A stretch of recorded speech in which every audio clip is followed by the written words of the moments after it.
नमस्कार दोस्तों, मैं रजित कुमार आप सभी का स्वागत करता हूँ ट्यूशंस पे। आज हम पढ़ेंगे पॉलिटिकल लेक्चर नंबर 5, जिसका टॉपिक है directive principles of state policy. ठीक है, तो आज हम पढ़ेंगे लेक्चर 5 पढ़ेंगे किसका, पॉलिटी का directive principles of state policy पढ़ेंगे। तो आपने हमारे चैनल को अभी तक सब्सक्राइब नहीं करा है तो चैनल सब्सक्राइब करें, साथ ही बेल आइकन जरूर दबाएं जिससे कि आपको हमारी वीडियोस की नोटिफिकेशन मिलती रहे। और हमारे टेलीग्राम चैनल को भी ज्वाइन करें, यहाँ आपको सही वीडियोस की नोटिफिकेशन और पीडीएफ मिल जाएगी। आपको पीडीएफ हमारे टेलीग्राम चैनल पर मिल जाएगी वीडियो अपलोड होते ही। ठीक है, तो चलिए शुरू करते हैं आज ये टॉपिक। तो सबसे पहले हम क्या पढ़ेंगे, directive principles of state policy means राज्य नीति के निर्देशक सिद्धांत। इसे हिंदी में कहते हैं हम राज्य नीति की निर्देशक सिद्धांत कहते हैं, जो कि आपका पार्ट 4 या भाग कैद के हिंदी में कहें तो भाग 4 के में आता है। इसमें जो आर्टिकल्स आते हैं, अनुच्छेद आते हैं, वो आते हैं आर्टिकल 36 से लेकर आर्टिकल 51 तक आते हैं। कितने आते हैं आर्टिकल 36 से लेकर आर्टिकल 51 तक आते हैं। इसमें सारे आर्टिकल्स पूरे करेक्ट नहीं आ रहे, इसमें कुछ कुछ बीच में आर्टिकल छूटे हुए भी हैं, वो मैं आपको आगे पढ़ाऊंगा पूरा। आते सारे हैं पर क्या है, पॉइंट वाइज आते हैं, अलग अलग पॉइंट्स में इंक्लूडेड हैं ये सब। ठीक है, तो मैं पूरी डिटेल वाइज पढ़ाऊंगा आपको सारा, कौन सा directive principle of state policy DPSP पूरा डिटेल वाइज पढ़ाऊंगा आपको मैं। ठीक है, तो चलिए शुरू करते हैं। तो पहला पार्ट आता है आपका कि हमने इसे अडॉप्ट कहाँ से किया है। भाई हमने कहाँ से लिया है, तो डीपीएसपी हमने आयरलैंड से लिया। जैसे कि आपने मेरी पहली वीडियो देखी होगी, उसमें मैंने आपको बताया था कि हमने जो डीपीएसपी है वो कहाँ से लिया, आयरलैंड से लिया है। कहाँ से अपनाया हमने, आयरलैंड से अपनाया इसको। ठीक है, और ये करता क्या है डीपीएसपी, मतलब directive principle of state policy करता क्या है, क्या क्या है, तो ये कहता है, ये प्रमोट करता है, क्या बढ़ावा देता है किसी चीज़ को, सोशल एंड इकोनॉमिक डेमोक्रेसी, मतलब सामाजिक और आर्थिक लोकतंत्र को बढ़ावा देता है। क्या देता है, बढ़ावा देता है, किसको, डीपीएसपी देता है बढ़ावा, किसको, सामाजिक और लोकतांत्रिक आर्थिक लोकतंत्र को बढ़ावा देता है। ठीक है, इकोनॉमिक डेमोक्रेसी को बढ़ावा देता है, एक तरह समझ लीजिए। इसके तहत क्या आता है आपका इसके अंदर, गुड गवर्नेंस, मतलब वेलफेयर स्टेट कहते हैं, या कह रहे हैं सुशासन क्या होता है, कल्याणकारी राज्य कहते हैं, मतलब गुड गवर्नेंस उसे ही कहते हैं जहाँ पे वेलफेयर स्टेट होता है आपका, कल्याणकारी राज्य होता है आपका। DPSP are like blank cheque, मतलब डीपीएसपी क्या होते हैं, एक ब्लैंक चेक की तरह होता है। ये किसने कहा था, तो ये कहा था केटी शाह द्वारा जी ने कहा था। ठीक है, तो इस चीज़ को याद रखिएगा, बहुत इंपॉर्टेंट है। क्यों इंपॉर्टेंट है, रीजन इसका ये है क्योंकि क्वेश्चन कई बार इस पर आ जाता है, ये पूछा जाता है कि ब्लैंक चेक जो वर्ड है वो किसके द्वारा कहा गया था। क्वेश्चन आता है, डायरेक्ट आता है, प्रीवियस को ये इसमें आया भी है ये। तो याद रखिएगा, ब्लैंक चेक जो वर्ड यूज करा था उन्होंने, ब्लैंक चेक, ठीक है, ये किसके द्वारा कहा गया था, केटी शाह द्वारा कहा गया था। किसके द्वारा, केटी शाह द्वारा कहा गया था, याद रखिएगा आप। ठीक है, चलिए फिर आगे बढ़ते हैं। अब आप बताते हैं इसके फीचर्स क्या है, मतलब इस डीपीएसपी की कोई फीचर्स क्या क्या है डीपीएसपी के, तो उसके बारे में बताएंगे अब। तो आपका इसका नेचर कैसा है, प्रकृति कैसी इसकी, ये नॉन जस्टिसेबल है, कैसा है, गैर न्यायिक है ये। और किसके तहत आता है आपका, आर्टिकल 37 के तहत ये बात कही जाती है। किसके, आर्टिकल 37 के तहत ये बात कही जाती है। ठीक है, ये ड्यूटी किसकी है, ये इसकी डीपीएसपी की, तो ये इंडियन गवर्नमेंट की ड्यूटी है। किसकी ड्यूटी है, इंडियन गवर्नमेंट, ये कहते हैं भारत सरकार की ये कर्तव्य है। एक तरह से क्या है, भारत सरकार का कर्तव्य है कि डीपीएसपी को फॉलो करवाएं। ठीक है, आप इसमें क्या है, they are similar to instruments of instructions, मतलब mention in the government of India, government of है ये, इफ नहीं है, गवर्नमेंट ऑफ इंडिया एक्ट 1953, मतलब वे भारत सरकार अधिनियम 1935 में उल्लिखित निर्देशों के साधन के समान है। मतलब इंस्ट्रूमेंट्स ऑफ इंस्ट्रक्शन के बराबर आपका क्या है, ये डीपीएसपी आपका। ठीक है, तो किस में कहा गया ये बात कही गवर्नमेंट ऑफ इंडिया एक्ट 1935, या कहते हैं भारत सरकार अधिनियम 1935 के तहत। ठीक है, चलिए आगे बढ़ते हैं। अब हम पढ़ते हैं, इसके 3 पार्ट होते हैं। तो डीपीएसपी के 3 पार्ट हैं, कितने पार्ट हैं, 3 पार्ट, याद रखिएगा। डीपीएसपी के 3 पार्ट हैं, कौन कौन से 3 पार्ट है आपका, पहला आपका आता है सोशलिस्ट प्रिंसिपल, मतलब समाजवादी सिद्धांत, इसे हम क्या कहते हैं हिंदी में, समाजवादी सिद्धांत, या इंग्लिश में कहते हैं सोशलिस्ट प्रिंसिपल। दूसरा आपका है गांधी प्रिंसिपल, या कहते हैं गांधी सिद्धांत। ठीक है, क्या कहेंगे, गांधी प्रिंसिपल, या कहते हैं हिंदी में गांधी सिद्धांत। तीसरा आपका आता है क्या, लिबरल इंटेलेक्चुअल प्रिंसिपल, हिंदी में बोले तो उदार वैदिक सिद्धांत। ठीक है, तो ये 3 पार्ट आपके होते हैं, किसके, डीपीएसपी के सिर्फ 3 पार्ट हैं। ये आपको इन 3 पार्ट को कह रहा हूँ, और इन्हीं 3 पार्ट को हम पढ़ेंगे। अब क्या पढ़ेंगे, इन्हीं 3 पार्ट को पढ़ेंगे। तो चलिए शुरू करते हैं पहले पार्ट से। तो पहले हम क्या पढ़ेंगे, हम तो डेफिनेशन पढ़ते हैं किसकी, आर्टिकल 36 क्या कहता है। तो आपका आर्टिकल शुरू होते हैं क्या है, बाद में होते हैं इसे, आपका अगर देखा जाए तो ये 3 पार्ट में शुरू होंगे। उससे पहले आपका आर्टिकल 36 हो जाते हैं। आर्टिकल 36 क्या है, तो आर्टिकल 36 में क्या आपकी स्टेट की वो आपकी क्या परिभाषा दे रखी है, क्या दे रखा है, डेफिनेशन दे रखी है, किसकी, स्टेट की डेफिनेशन दे रखी है, किसमें, आर्टिकल 36 या कहते हैं अनुच्छेद 36 में आपका दे रखा है क्या, definition of a state, state की डेफिनेशन दे रखी है। इसमें कौन कौन सी स्टेट, अब ये स्टेट मतलब क्या हो गया, स्टेट यहाँ मतलब मैंने आपको आर्टिकल 12 में भी समझाया था, या आपने फंडामेंटल राइट्स की आपने अगर वो वीडियो देखी है, तो फंडामेंटल राइट में जो आर्टिकल 12 है उसमें मैंने आपको बताया था, क्योंकि आर्टिकल 12 में भी क्या डेफिनेशन दे रखी है, स्टेट की डेफिनेशन दे रखी है, और वहीं यहाँ पे भी क्या आर्टिकल 36 में भी डेफिनेशन दे रखी है, किसकी, स्टेट की डेफिनेशन दे रखी है। तो इस कौन कौन से हो गए स्टेट, मतलब यहाँ क्या हो गए, यहाँ हो गई गवर्नमेंट की बात हो गई, मतलब कौन सी, आपकी गवर्नमेंट, यूनियन गवर्नमेंट मतलब आपकी जो केंद्र सरकार है, स्टेट गवर्नमेंट जो आपकी राज्य सरकार होती है, लोकल गवर्नमेंट मतलब जो लोकल लेवल पर होती है, जैसे आपकी पंचायत वगैरह है ना, और अदर बॉडीज जो होती हैं, उन सभी की बात करी जा रही है किसमें, आर्टिकल 36 में करी जा रही है इसमें। तो इन सभी के बारे में बात करी जा रही है आर्टिकल 32 में। ये कहते हैं डेफिनेशन, जो स्टेट की डेफिनेशन दे रखी है, उस डेफिनेशन में इस चीज़ की बात कही गई है। ठीक है, तो चलिए आगे बढ़ते हैं। अब आपका आता है आर्टिकल 37, ये कहते हैं अनुच्छेद 37 के तहत कहा गया है जो स्टेट है उसकी ड्यूटी है इम्प्लीमेंट करने की, मतलब आपके राज्य मतलब क्या हो गया यहाँ पे, राज्य यहाँ मतलब हो गया पूरा इंडिया की बात करी, यहाँ पे क्या है, इंडिया की बात करी जा रही है।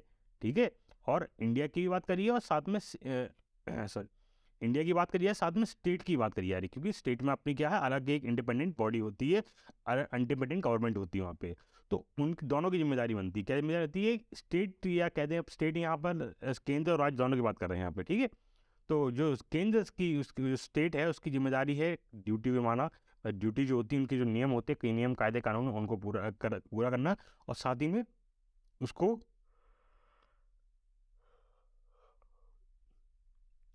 उसको लागू करना। ये सब काम किसके होते हैं, स्टेट के होते हैं। वैसे राज्य काम क्या है, राज्य का काम है कर्तव्य को निभाना और साथ में कर्तव्य को लागू करना। ठीक है, गुड गवर्नेंस की डेफिनेशन भी इसी आर्टिकल में दे रखी है, मतलब सुशासन जो है इसकी जो परिभाषा है वो आर्टिकल 37 में दे रखी है। ठीक है, याद रखिएगा, ये बात बहुत इंपॉर्टेंट है, क्योंकि क्वेश्चन आ जाता है कि ये पूछा जाता है कि गुड गवर्नेंस की डेफिनेशन कौन से आर्टिकल में दे रखी है। क्वेश्चन बनता है सीधा, तो दो क्वेश्चन कैसे ही बना जा सकता है, तो क्वेश्चन पे ध्यान देना चाहिए आपको। देखो ये चीज़ आपको पता होगी, स्टेट होती है, ड्यूटी होती है, उसे इम्प्लीमेंट करना पड़ता है, स्टेट को होती है अपनी जिम्मेदारी निभानी पड़ती है, और जो नियम जिम्मेदारी निभाते हुए कोई भी नियम कायदे कानून बना रही है उसे क्या इम्प्लीमेंट करना पड़ेगा। तो ये तो आपको बता दिया आपने 37 में, पर गुड गवर्नेंस कोई नहीं बताया कि गुड गवर्नेंस की डेफिनेशन किसने दे रखी है। तो ये चीज़ छोटे छोटे पॉइंट जो होते हैं वो उन्हीं क्वेश्चन बनते हैं आपके। तो ये याद रखिएगा, गुड गवर्नेंस की डेफिनेशन है वो आर्टिकल 37 में दे रखी है, किसमें दे रखी है, आर्टिकल 37 में दे रखी है आपकी। ठीक है, चलिए आगे बढ़ते हैं। अब आप पढ़ देंगे पहला टॉपिक, क्या पढ़ेंगे, जो आपका डीपीएसपी थे उसके 3 पार्ट बताए थे मैंने, उसका पहला पार्ट अब क्या आएगा, सोशलिस्टिक प्रिंसिपल, मतलब समाजवादी सिद्धांत को हम पढ़ेंगे। पहले हम क्या पढ़ेंगे, सोशलिस्टिक प्रिंसिपल्स मतलब समाजवादी सिद्धांत। ठीक है, तो चलिए शुरू करते हैं पहला इसका डीपीएसपी का पहला पार्ट।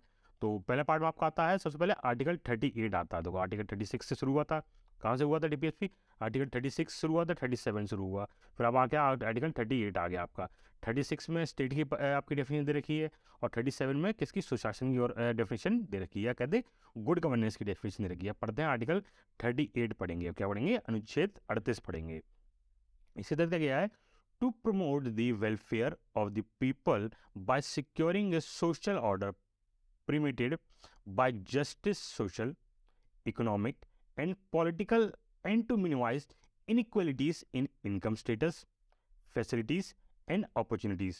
इसका मतलब क्या हो गया, हिंदी में बोले तो हिंदी में कहेंगे से, सामाजिक, आर्थिक और राजनीतिक न्याय द्वारा व्याप्त सामाजिक व्यवस्था को सुरक्षित करके लोगों के कल्याण को बढ़ावा देना, और आय की स्थिति, सुविधाओं और अवसरों में समानताओं का कम करना, असमानताओं को कम करना। ये चीज आपकी डेफिनेशन किसमें रखी, आर्टिकल 38 में दे रखी। चीज की देखा है कि आपको वेलफेयर मतलब आपको सामाजिक, क्या कहते हैं, सामाजिक व्यवस्था जो है आपको, या क्या नाम है, एक तो सामाजिक और आर्थिक आपकी जो वेलफेयर से लोगों की बढ़ाई के लिए, कल्याण के लिए तरह से बात कर दिया है, तो कल्याण के लिए जो कार्य करा जा रहा है उसके बारे में बात करी जा रही है कि आप क्या है, लोगों को कल्याण को प्रमोट करेंगे, लोगों कल्याण के प्रति काम का कार्य करेंगे। ये बात किसने कही है, ये बात कही है आर्टिकल 38 ने ये बात कही है। ठीक है, चलिए आगे बढ़ते हैं। अब आपका आता है आर्टिकल 39 या कहते हैं अनुच्छेद 39। इसमें तक क्या रखा गया है, इसमें कहा गया to secure the rights to adequate means of livelihood for all citizens. Means सभी नागरिकों के लिए आजीविका के पर्याप्त साधनों का अधिकार। मतलब क्या, आर्टिकल 39 कहता है कि आप सभी के जो जितने भी व्यक्ति हैं या नागरिक हैं, उन्हें के आजीविका के लिए पर्याप्त अधिकार आपके साधन होने चाहिए अपने क्या नाम है देश के अंदर। तो क्या है, सभी सिटीजन्स हैं, उन्हें क्या नाम है अपना आजीविका चलानी है, अपनी जीवन जीना है, उनको जब जीवन जीना और काम करना, तो वही जिंदगी जियोगे तो उसके लिए काम करना पड़ेगा, काम करना पड़ेगा तो उसे पैसा कमाना पड़ेगा, पैसा कमाने के लिए नौकरी चाहिए आपको। तो नौकरी के भी जो आपके काम है वो भी किसके, गवर्नमेंट का अधिकार, ये कर्तव्य है या कहते ड्यूटी है कि जो स्टेट है उसकी ड्यूटी है कि क्या वो पर्याप्त साधनों का पर्याप्त साधन रखें जिससे लोगों को क्या है अपना लाइवलीहुड या कहते हैं आजीविका मिल सके। ठीक है। फिर दूसरा बात क्या कहता है, to secure the equitable distribution of material resources of the community for the common goods. Means Hindi में कहेंगे इसको, सामान्य भलाई के लिए समुदाय के भौतिक साधनों का समान वितरण वितरण। मतलब क्या होगा कि आप जितने भी आपके जो भौतिक साधन है आपके, या कहते हैं कोई आपके जो रिसोर्सेस हैं, उन सभी को क्या है बराबर तौर से बांटे आप। हर किसी को ये नहीं किसी को कम दे दिया, किसी को ज़्यादा दे दिया है। ये स्टेट की यहाँ कहना, ये बात और कह रहा है कि जो स्टेट की जिम्मेदारी होती है कि जो आपके रिसोर्सेस हैं, मटेरियल रिसोर्सेस हैं, उन सभी को क्या है आपको बराबर, मतलब हर एक को बराबर बराबर बांटना है। ये नहीं किसी को कम दे दिया किसी को ज़्यादा, ऐसा नहीं करना आपको, ये गलत बात हो जाएगी। ये बात कौन कहता है, आपका आर्टिकल 39 कहता है, अनुच्छेद 39 कहता है। ठीक है, चलिए आगे बढ़ते हैं। अब आपका पढ़ते हैं तीसरी बात क्या कहता है इसमें। तीसरी बात कहता है prevention of concentration of wealth and means of production. मतलब धन और उत्पादन के साधनों के केंद्रण को रोकना। मतलब कि आप कहते हैं कोई भी एक व्यक्ति क्या है धन और क्या है प्रोडक्शन अपने पास इकलौता नहीं, मतलब एक तरह से मोनोपॉली जैसे शब्द यूज करते हैं हम।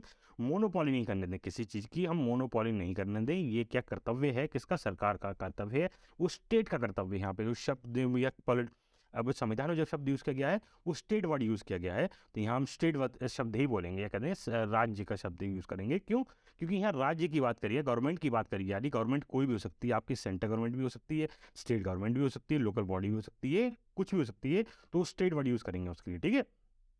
तो ये कहते हैं कि स्टेट की जिम्मेदारी होती है कि कहीं भी कोई चीज़ एक जगह कोई इकट्ठी ना कर ले। मतलब कोई क्या है, जमा आप एक जगह सब चीज़ इकट्ठी ना कर ले। कोई आपके वेल्थ या आपके जो जो धन का है, जो मनी है, सारा वो चाह रहा है कि मेरे पास ही सारा आ जाए, है ना। और सारा जितना भी हम प्रोडक्शन करें सब मैं अकेला करूँगा और कोई ना करे मेरे अलावा, है ना। और मैं कहूँ जैसे मैं अपना एजुकेशन मान ले रहा हूँ, मैं तो पढ़ा रहा हूँ, तो इसका एग्जाम्पल ऐसे ले रहा हूँ, मैं तो पढ़ा रहा हूँ, तो पढ़ा मैं चाहता हूँ मैं ही तो पढ़ाऊँ और कोई ना पढ़ाए दुनिया में, है ना। तो क्या मेरा फ़ायदा होगा इसमें, आप मेरे को देखेंगे। तो ये चीज़ गलत है, इस चीज़ को नहीं करने देना है। ये बात कहा गया आपका आर्टिकल 30, आपका इस आर्टिकल 39 में ये बात कही गई है। ठीक है।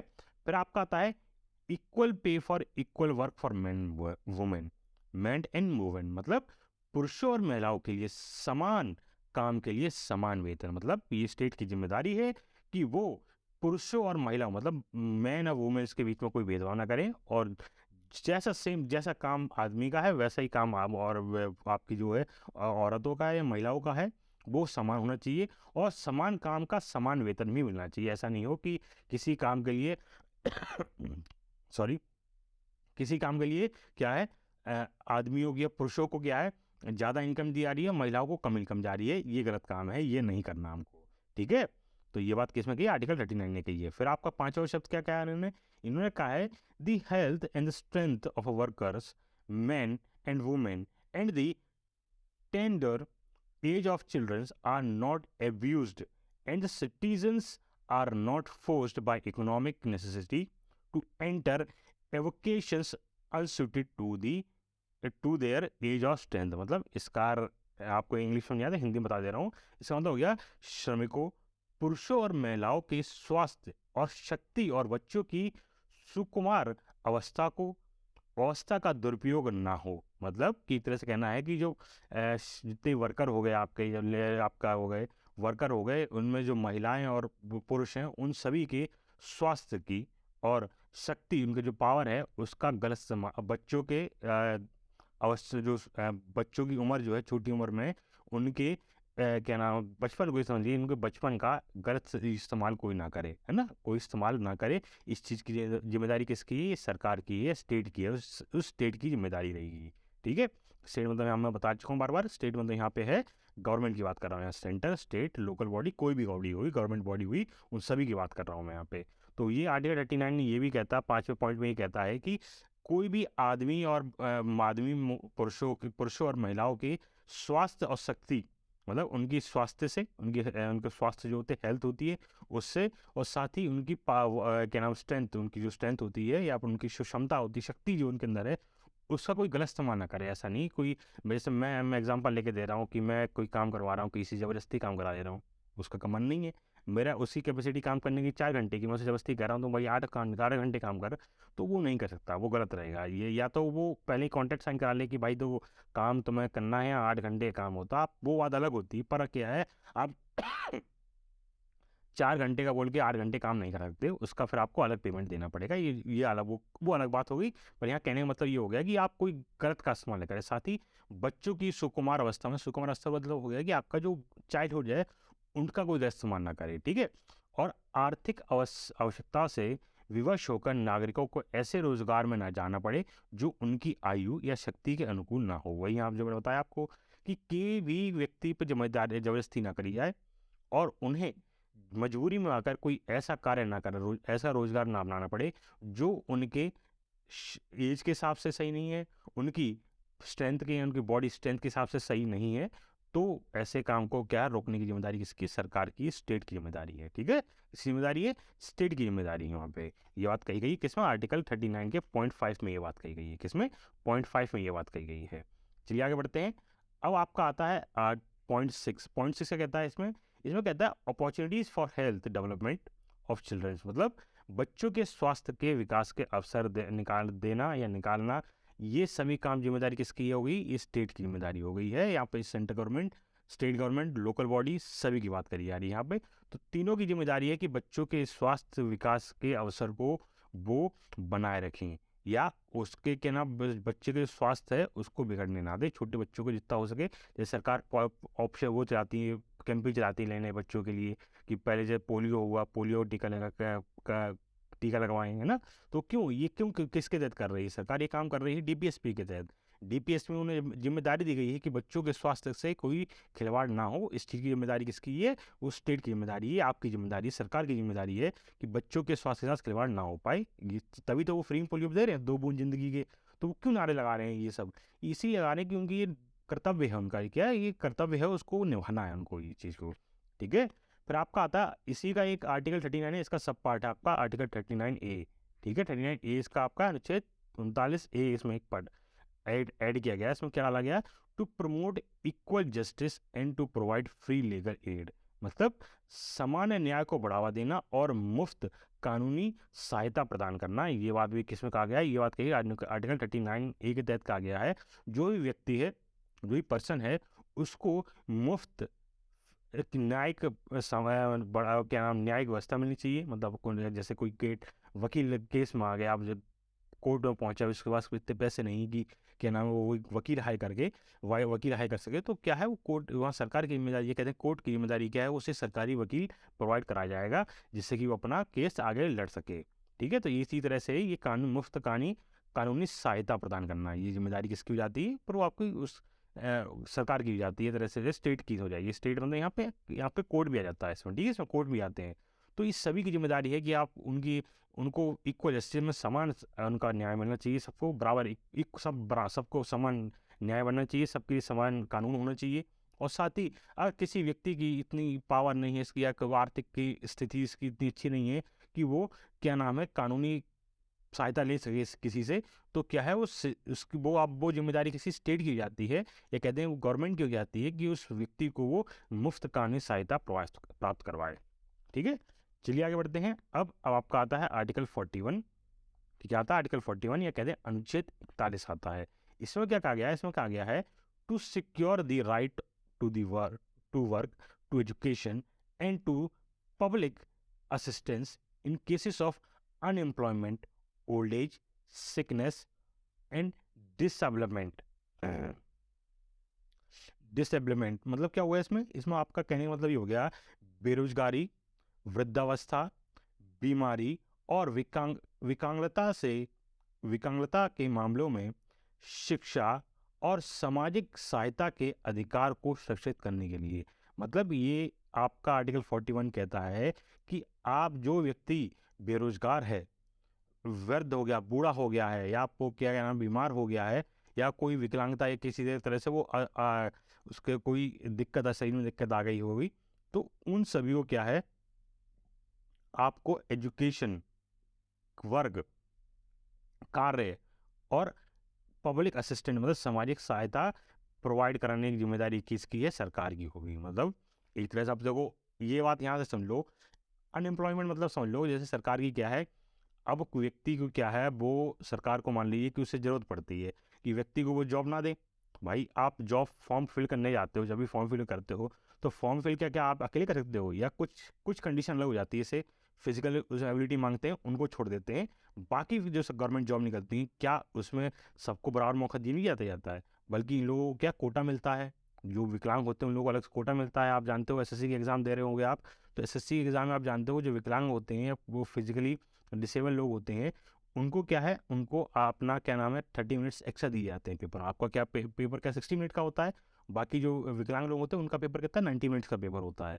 तो ये क्यों दिया है सरकार ने, तो सरकार ने कहा, ये आर्टिकल 41 के तहत ये बात हुई है, इसलिए बात कही। आर्टिकल 41 के तहत कहा गया है जो व्यक्ति बूढ़ा हो गया मतलब क्या है, वो उसकी ये 60 साल की उम्र हो गई, वो बात अलग है ये, उनके लिए वो पेंशन स्कीम चलती है, बूढ़े लोगों के लिए चलती है, ओल्ड एज लोगों के लिए चलती है, पेंशन स्कीम चलती है, तो यहाँ पर हटा दीजिए। सिकनेस वाले जो लोग हैं, बीमार लोग हो गए, जो बीमार है कोई व्यक्ति, उनके लिए सरकार योजना आती है, इतने सारे हेल्थ योजना लेके आती है कि सरकार मुफ्त आप अस्पताल, सरकारी अस्पतालों में मुफ्त इलाज करवाएं, या सब जो इलाज होता है वो इतना ज़्यादा सस्ता होता है कि लोग अफोर्ड कर सकें, तो है ना। तो ये चीज़ इसमें आ गई। अनएम्प्लॉयमेंट में क्या होगी, सरकार सभी व्यक्ति को, जो विकलांग हो गया कैसा भी है वो, जो व्यक्ति है उसके हिसाब से क्या है जॉब से निकाले और उनको क्या भर्ती करा के उनको जॉब दे उनको, ठीक है। तो ये अनएम्प्लॉयमेंट, ये सब कार्य किस के तहत किया जाता है, आर्टिकल 41 के तहत किया जाता है। अनुच्छेद 41 के तहत ये सरकार ये सब कार्य करती है, ठीक है। चलिए अब आगे बढ़ते हैं। अब आपका आता है आर्टिकल 42 अनुच्छेद तो आर्टिकल 42 और अनुच्छेद 42 जो कहता है provision for just and humane conditions of work and maternity relief, मतलब काम की उचित और मानवीय स्थितियों और मातृ राहत के प्रावधान जो है वो इसमें दे रखा है, आर्टिकल 42 में दे रखा है। मतलब क्या है, आपको दे रखा है कि प्रोविजन दे रखा है कि जो ह्यूमन कंडीशन, जो आपकी कंडीशन जो काम करने की जो काम करने की जगह है वो ऐसी होनी चाहिए कि वो इंसानों के लायक होनी चाहिए ना, काम कर रहा है वो ऐसा काम होना चाहिए, जगह होनी चाहिए जहाँ वो इंसानों लायक काम कर हो, जगह होनी चाहिए वहाँ पे क्या इंसान रह सकें और वहाँ काम करेगी भी नहीं, गंदी संदी जगह पे तुम बैठा के काम करवा रहे हैं, ऐसा नहीं, ये का गलत काम होगा। ये यहाँ पे कंडीशन हर जगह लगती है, दोनों जगह लगती है। यहाँ पे आप प्राइवेट जॉब की बात कर रहे हैं, गवर्नमेंट जॉब, दोनों जगह की बात करी जा रही है। अगर कार्य वैसे है खतरनाक कार्य, जैसे कोई फैक्ट्री वर्कर है ना, तो वो कंडीशन अलग हो जाती है, उसका काम ही अलग होता है। आपको जब जॉब देनी होती है तो उसमें आप पहले मेंशन कर देते हो उस चीज़ को, जो कार्य होगा उस चीज़ को आप स्टार्टिंग में मेंशन कर दोगे, तो मेंशन कर दोगे तो इसमें क्या है, तो दिक्कत नहीं है। अन्यथा क्या होता है, इसमें क्या है वो मना करती है सरकार। ये आर्टिकल 42 कहता है कि आप किसी व्यक्ति को ऐसी जगह कार्य नहीं कर सकते जो इंसानी मानवीय स्थितियों के विपरीत हो या उचित नहीं हो, ठीक है। तो ये क्या बात कौन कहता है, आर्टिकल 42 कहता है आपका, ठीक है। चलिए फिर आगे बढ़ते हैं आर्टिकल 43 के तहत। आर्टिकल 43 या कहते हैं अनुच्छेद 43 जो आपका कहता है to secure a living wage, a decent standard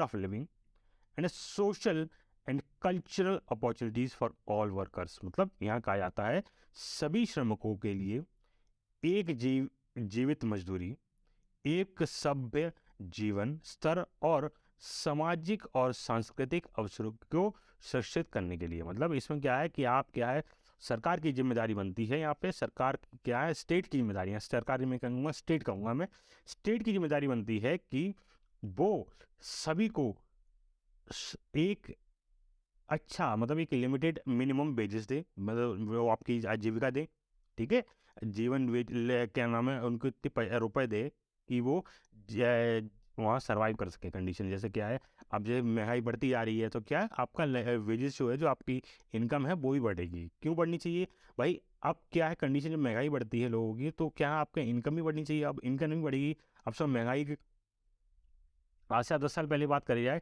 तो 10 साल पहले लोग क्या है, आपका 15-15 हज़ार में बहुत अच्छे से घर चला लेते थे। अब क्या है, अब महंगाई बढ़ती जा रही है, महंगाई बढ़ रही है तो क्या है, आपकी इनकम इंक्रीज हुई। अब जो इनकम इंक्रीज होगी तभी तो आप उसको महंगाई की तरह आप सर्वाइव कर पाओगे, नहीं कर पाओगे। अगर आपकी इनकम वही रहेगी और महंगाई बढ़ती रहेगी तो क्या आपका लाइवलीहुड क्या है, दिक्कत में रहेगा, है ना, कम हो जाएगा, आपका लिविंग स्टैंडर्ड जो हो जाएगा वो गिर जाएगा। तो वहीं ये आर्टिकल 43 कहता है, आर्टिकल 43 कहता है कि कोई भी वर्कर है उसको एक डिसेंट लिविंग स्टैंडर्ड मिलना चाहिए। मतलब पर्याप्त आपका एक आपका सभ्य जीवन जीने का अधिकार मिलना चाहिए उसको। ऐसा है कि उसको इतना तो मिनिमम वेजेस मिलना ही चाहिए, रुपये मिल जाए कि कम से कम वो अपना आराम साधारण से सभ्य जीवन जी सके, आराम से, कोई नहीं कहने कैसे सभ्य जीवन जी सके, शांति से आपका एक स्टैंडर्ड लिविंग लाइफ जी सके, बिलो पॉवर्टी लेवल ना जिए, या पर बिल्कुल गरीबी में ना जिए कि आज खाना मिल रहा है नहीं मिल रहा है, एक वक्त का खाना है एक वक्त का नहीं है, ऐसा नहीं होना चाहिए। मतलब कम से कम 3 वक्त का खाना तो उनका हो जाए, इतना तो आपको देना ही चाहिए। ये जिम्मेदारी किसकी बनती है? सरकार, स्टेट की जिम्मेदारी बनती है। और ये बात कौन कहता है? ये बात कहता है आपका आर्टिकल 43, या कहते हैं अनुच्छेद 43, ये बात कहता है आपकी। ठीक है, फिर आपका आता है आर्टिकल 43A, या कहते हैं अनुच्छेद 43A, जो कहता है take steps to secure the participation of workers in management of industries. मतलब उद्योगों के प्रबंध में श्रमिकों की भागीदारी सुनिश्चित करने के लिए कदम उठाना। मतलब कोई भी आपका उद्योग है उसमें क्या है, आपके जो वर्कर्स हैं उनका जो पार्टिसिपेशन है वो आपका मैनेज करना, और एक तरह से मैनेज करना, उनको सुनिश्चित करना, भागीदारी सुनिश्चित करना कि इतने लोग काम कर रहे हैं, जो काम कर रहे हैं उनको क्या है, पर्याप्त सब चीज़ मिलनी चाहिए। ये बात कौन कहता है? आर्टिकल 43 का ए पार्ट कहता है, क्या अनुच्छेद 43 का ए कहता है ये बात। ठीक है, तो उन्हें क्या है, उद्योगों में जो है ऐसे प्रबंध होने चाहिए कि श्रमिकों की जो भागीदारी है वो सुनिश्चित हो सके। ठीक है, उस चीज़ की जिम्मेदारी किसी सरकार की है कि कोई फैक्ट्री है या कोई कैसा भी वर्क है, वो या क्या कुछ शुरू है तो उस फैक्ट्री की जांच करें। सरकार क्या जांच करती है, चेक करती है कि कोई फैक्ट्री में गलत काम तो नहीं, क्या नाम है, जो काम करवा रहे हैं कोई ज़बरदस्ती काम तो नहीं कर रहे हैं, या ऐसी कंडीशन में काम तो नहीं करा रहे कि वो एक सभ्य इंसान के लिए सही नहीं है ना। तो इस चीज़ की जिम्मेदारी कौन है? सरकार की जिम्मेदारी रहती है, वो चीज़ चेक करती है। और वो किसी कारणवश किसी कंपनी में ऐसा काम का जैसे कैसा काम हो रहा है, या फिर ऐसा फैक्ट्री में ऐसा काम हो रहा है कि वहाँ पे लोग बहुत ही बुरी कंडीशन में रह रहे हैं, या फिर क्या नाम बिल्कुल सभ्य इंसान के तौर पे नहीं रह पा रहे हैं, तो उस पर सरकार क्या है, उन पे क्या है, उस कंपनी पे उसका जवाब मांगती है। और कंपनी को क्या है, उस कंपनी को जवाब देना पड़ता है। अगर सरकार को वो जवाब नहीं देगी तो सरकार उसके ऊपर कार्रवाई करेगी, कानूनी कार्रवाई कर सकती है। ये अधिकार कौन देता है? आर्टिकल 43 या 43A ये बात कह सकता है आपका। ठीक है, चलिए आगे बढ़ते हैं, आपका आर्टिकल 47 पे आते हैं। अब लोग आप कहेंगे आर्टिकल 43 सर, आर्टिकल 47 क्यों आ गए? वो रीज़न इसका ये आएगा, क्योंकि इसका रीज़न ये आएगा, क्या ये रीज़न है कि आर्टिकल बाकी जो आपके आर्टिकल 44, आर्टिकल 45, 46, ये 3 आर्टिकल हैं, ये आपके और अदर पार्ट्स में इंक्लूड जाते हैं। तो आपके जो 47 में क्या है, ये 43, 44, 45, 46 क्या है, वो DPSP के और दूसरे पार्टों में आएगा, और ये क्या ना 47 के इस पार्ट में है। तो मैं पार्ट बाय पार्ट जो आपको जैसे करा रहा हूँ, पहले आप करा है जब सोशलिस्ट प्रिंसिपल्स आता है तो आप कहते हैं सामाजिक सिद्धांत जो है, तो उसमें जो आर्टिकल्स आपको इंक्लूड हुए हैं, लिखे गए हैं, उसके बारे में बात करेंगे। फिर बाकी अदर आर्टिकल्स जो हैं, गांधी सिद्धांत हो गए और बाकी जो आपके हो गए, उन सब में क्या है, अलग अलग आर्टिकल दे रखे हैं। तो उन सभी को बराबर लाइन से पढ़ेंगे, जिससे क्या है, आपका मैनेज बना रहेगा कि आपका कि इसमें कौन कौन से आर्टिकल आते हैं, ये आपको पता होना चाहिए कि दूसरे में कितने आर्टिकल आते हैं, इस चीज़ जानकारी होनी चाहिए। तो मैंने क्या है, इस चीज़ लिए आपकी क्या है, ये नहीं करा कि आर्टिकल लाइन से लेके चल रहा हूँ सब एकदम शुरू। तो मैंने पूरा आपका आपका क्या सिस्टमेटिक रूप से कर दिया है कि आप जो चीज़ पढ़ रहे हैं उसके में जितने आर्टिकल आते हैं उस आर्टिकल पढ़ेंगे। तो दूसरा आपका जो टॉपिक पढ़ेंगे तो उस टॉपिक में क्या है, जितने आर्टिकल आते हैं वो पढ़ेंगे। बीच में यह नहीं कि आपका बीच में ये भी जोड़ दिया वो भी जोड़ दिया, वो नहीं। हमें खाली क्या है, स्मार्ट स्टडी करनी है। क्या स्टडी करनी है? स्मार्ट स्टडी करनी है। स्मार्ट स्टडी के तहत क्या है, एक पैटर्न चल हम लेके चल रहे हैं। तो हम क्या करेंगे, अब आर्टिकल 47 पढ़ेंगे। ठीक है, अनुच्छेद 47 पढ़ेंगे। इसमें कहा गया, क्या कहा गया, to raise the level of nutrition and standard of living of a people and to improve public health. मतलब यहाँ पे कहने का मतलब ये है, सरकार की जिम्मेदारी है, सरकार कहता हूँ बार बार, स्टेट की जिम्मेदारी ये है, स्टेट की जिम्मेदारी है कि वो लोगों के पोषण स्तर को, मतलब एक तरह से स्टैंडर्ड ऑफ लिविंग, या पर कहते हैं न्यूट्रिशन लेवल जो होता है आपका, पोषण लेवल क्या है, न्यूट्रिशन लेवल जो है उसको बनाए रखें या उनको ऊंचा रखें, उनको बढ़ावा दें, साथ ही उनका जीवन स्तर है उसको ऊपर उठाएं। मतलब क्या है, ये सरकार की जिम्मेदारी है। सरकार की जिम्मेदारी ये भी है कि उनको एक स्टैंडर्ड लिविंग लाइफ दें, मतलब एक सभ्य जीवन दें, साथ ही उन्हें ऊपर उठने का अवसर भी प्रदान करवाएं। ये किसकी जिम्मेदारी है? ये सरकार की जिम्मेदारी है। ठीक है। और साथ ही सार्वजनिक स्वास्थ्य में सुधार, मतलब जो आपके पब्लिक हेल्थ जो आप इस योजना बनाने हैं, उन योजनाओं में क्या है, अगर कोई आपको जो योजना लागू करी सरकार ने और उनको लगता है इसमें योजना में कुछ कमी लग रही है उनको या कुछ दिक्कत आ रही है, तो क्या है, उनको इम्प्रूव करें और इम्प्रूव करके दोबारा से लेके आएँ, जिससे क्या लोगों को परेशानी ना हो। ठीक है, लोगों को परेशानी ना हो, ये जिम्मेदारी किसकी? सरकार की बनती है। आर्टिकल 47 ये बात कहता है आपका। ठीक है, फिर जाके बढ़ते हैं। आपका आर्टिकल यहाँ पे अब खत्म हो गया। यहाँ पे क्या आ गया? सोशलिस्ट प्रिंसिपल यहाँ खत्म हो गया आपका। ठीक है, यहाँ खत्म हो गया, सोशलिस्ट प्रिंसिपल आपको खत्म हो गया। अब हम पढ़ेंगे क्या? गांधी प्रिंसिपल पढ़ेंगे। अब क्या करेंगे? गांधी सिद्धांत पढ़ेंगे। आपका दूसरा ये क्या है? दूसरा आपका पार्ट है किसका? डीपीएसपी का दूसरा पार्ट है। पहला आपको मैंने बताया आपका सोशलिस्ट प्रिंसिपल मतलब समाजवादी सिद्धांत, और दूसरा आपका आ गया गांधी प्रिंसिपल्स या कहने गांधी सिद्धांत। ठीक है, तो ये दूसरा आपका आता है। तो चलिए शुरू करते हैं। तो इसमें सबसे पहले आपका आता है आर्टिकल 40। इसमें आता है, कौन सा आता है? आर्टिकल 40 आता है इसमें, अनुच्छेद 40 आता है। तो इसमें कहा गया है to organise village panchayat and endow them with necessary powers and authority to enable them to function as units of self government. मतलब यहाँ पे क्या कहा गया है कि ग्राम पंचायतों को संगठित करना, मतलब एक तरह से इकट्ठा करना और उन्हें व्यवस्थित सरकार की इकाइयों के रूप में कार्य करने में सक्षम बनाने के लिए आवश्यक शक्तियां और अधिकार प्रदान करना। एक तरह से क्या है, आपको क्या है, जो विलेज पंचायत हैं उनको इतनी पावर अथॉरिटी दे दें या जिम्मेदारियां दी जाएं, उनको इतनी शक्तियां दी जाएं कि वो आप एक जैसे गवर्नमेंट काम करती है वो उस गवर्नमेंट की तरह काम करें, सेल्फ गवर्नमेंट की तरह काम कर सकें, जिनके पास इतनी पावर हो कि उन्हें लोगों की सहायता या दिक्कत परेशानियों को दूर करने की उन्हें क्या है, पावर मिलनी चाहिए, ये अधिकार मिलना चाहिए। तो ये बात कौन कहता है? आपका आर्टिकल 40 ये बात कहता है। क्या है?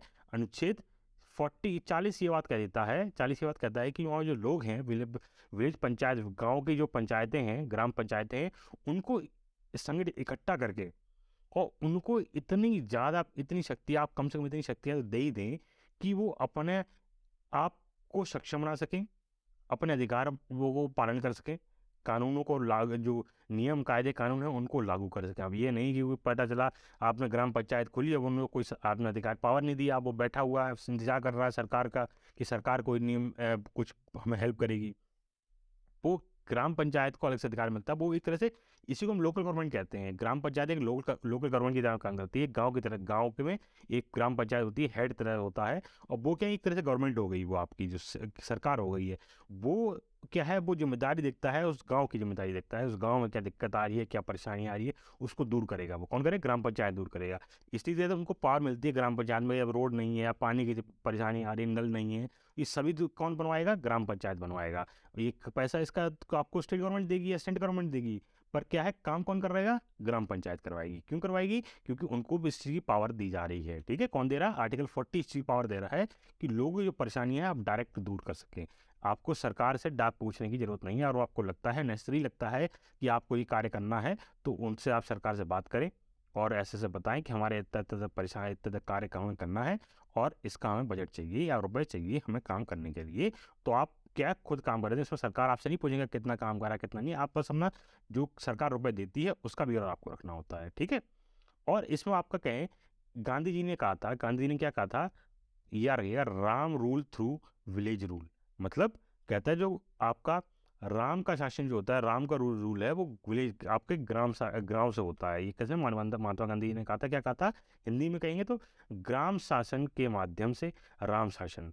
तो ये क्या बात किसने कही थी? महात्मा गांधी जी ने कही थी। ये बात किसने कही थी? महात्मा गांधी ने कही थी। याद रखिए, बहुत ही ज़्यादा इंपॉर्टेंट है, क्वेश्चन बनेगा इस पे, तो ये पूछा जाएगा, स्टेटमेंट दी जाएगी। क्या कहेगा?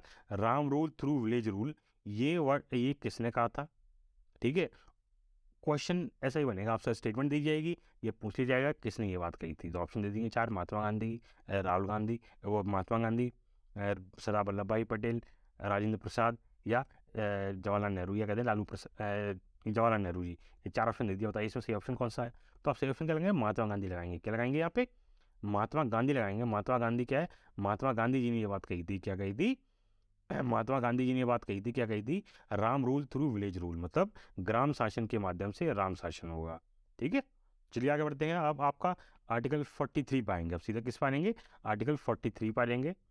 अब इसमें क्या कहते हैं? अनुच्छेद 43 कहता है to promote cottage industries and individual और cooperative basis in rural areas, मतलब ग्रामीण क्षेत्रों में व्यक्तिगत और सहकारी आधार पर कुटीर उद्योग का बढ़ावा देना। मतलब क्या है? आपको इसमें ये बताया गया कि जो कॉटेज इंडस्ट्री है और आपका है, उसको आप बढ़ावा देंगे कैसे? कॉर्पोरेट लेवल पे और इंडिविजुअल लेवल पे। मतलब क्या है? सरकार क्या है, कॉटेज इंडस्ट्री को प्रमोट करेगी, सरकार अपनी तरफ से भी करेगी, साथ ही आपको क्या नाम है, जो कॉर्पोरेट इंडस्ट्री मतलब आपका प्राइवेट कंपनियां, उनको भी बढ़ावा देगी कि आप जाइए और आप कॉटेज इंडस्ट्री को, जो हमारा रूरल एरिया में जो है ना, यहाँ पे किसकी बात हो रही है? रूरल एरिया की बात हो रही है। ठीक है, किसकी बात हो रही है? रूरल एरिया, आपकी गाँव की एरिया, आपका गाँव वाला एरिया जो हो गया, विलेज एरिया जो हो गया, उस एरिया में कॉटेज जो इंडस्ट्री है उसको बढ़ावा दें। और आपको दोनों लेवल पे, आप अपनी तरफ से भी और कॉर्पोरेटिव तरीके से, मतलब प्राइवेट सेक्टर से भी, दोनों पब्लिक प्राइवेट दोनों मिलकर क्या बढ़ावा दें, क्या कॉटेज इंडस्ट्री को, किसमें? रूरल एरिया में, ग्रामीण क्षेत्र के अंदर। ठीक है, फिर आपका आता है, अब इसमें आपको थोड़ा अभी बात ये सब कह रहे होगा सर, अब आर्टिकल 43 हम पहले ही पढ़ चुके हैं, आर्टिकल 43 दोबारा पढ़ रहे हैं, ऐसा क्यों?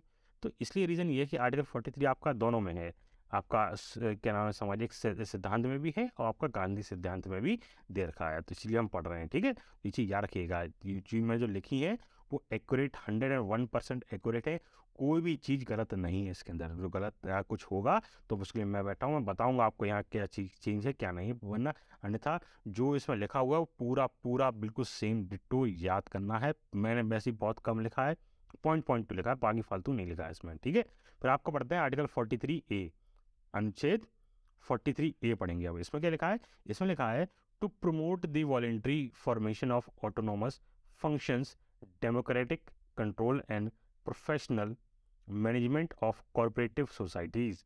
मतलब क्या कहने मतलब हो गया?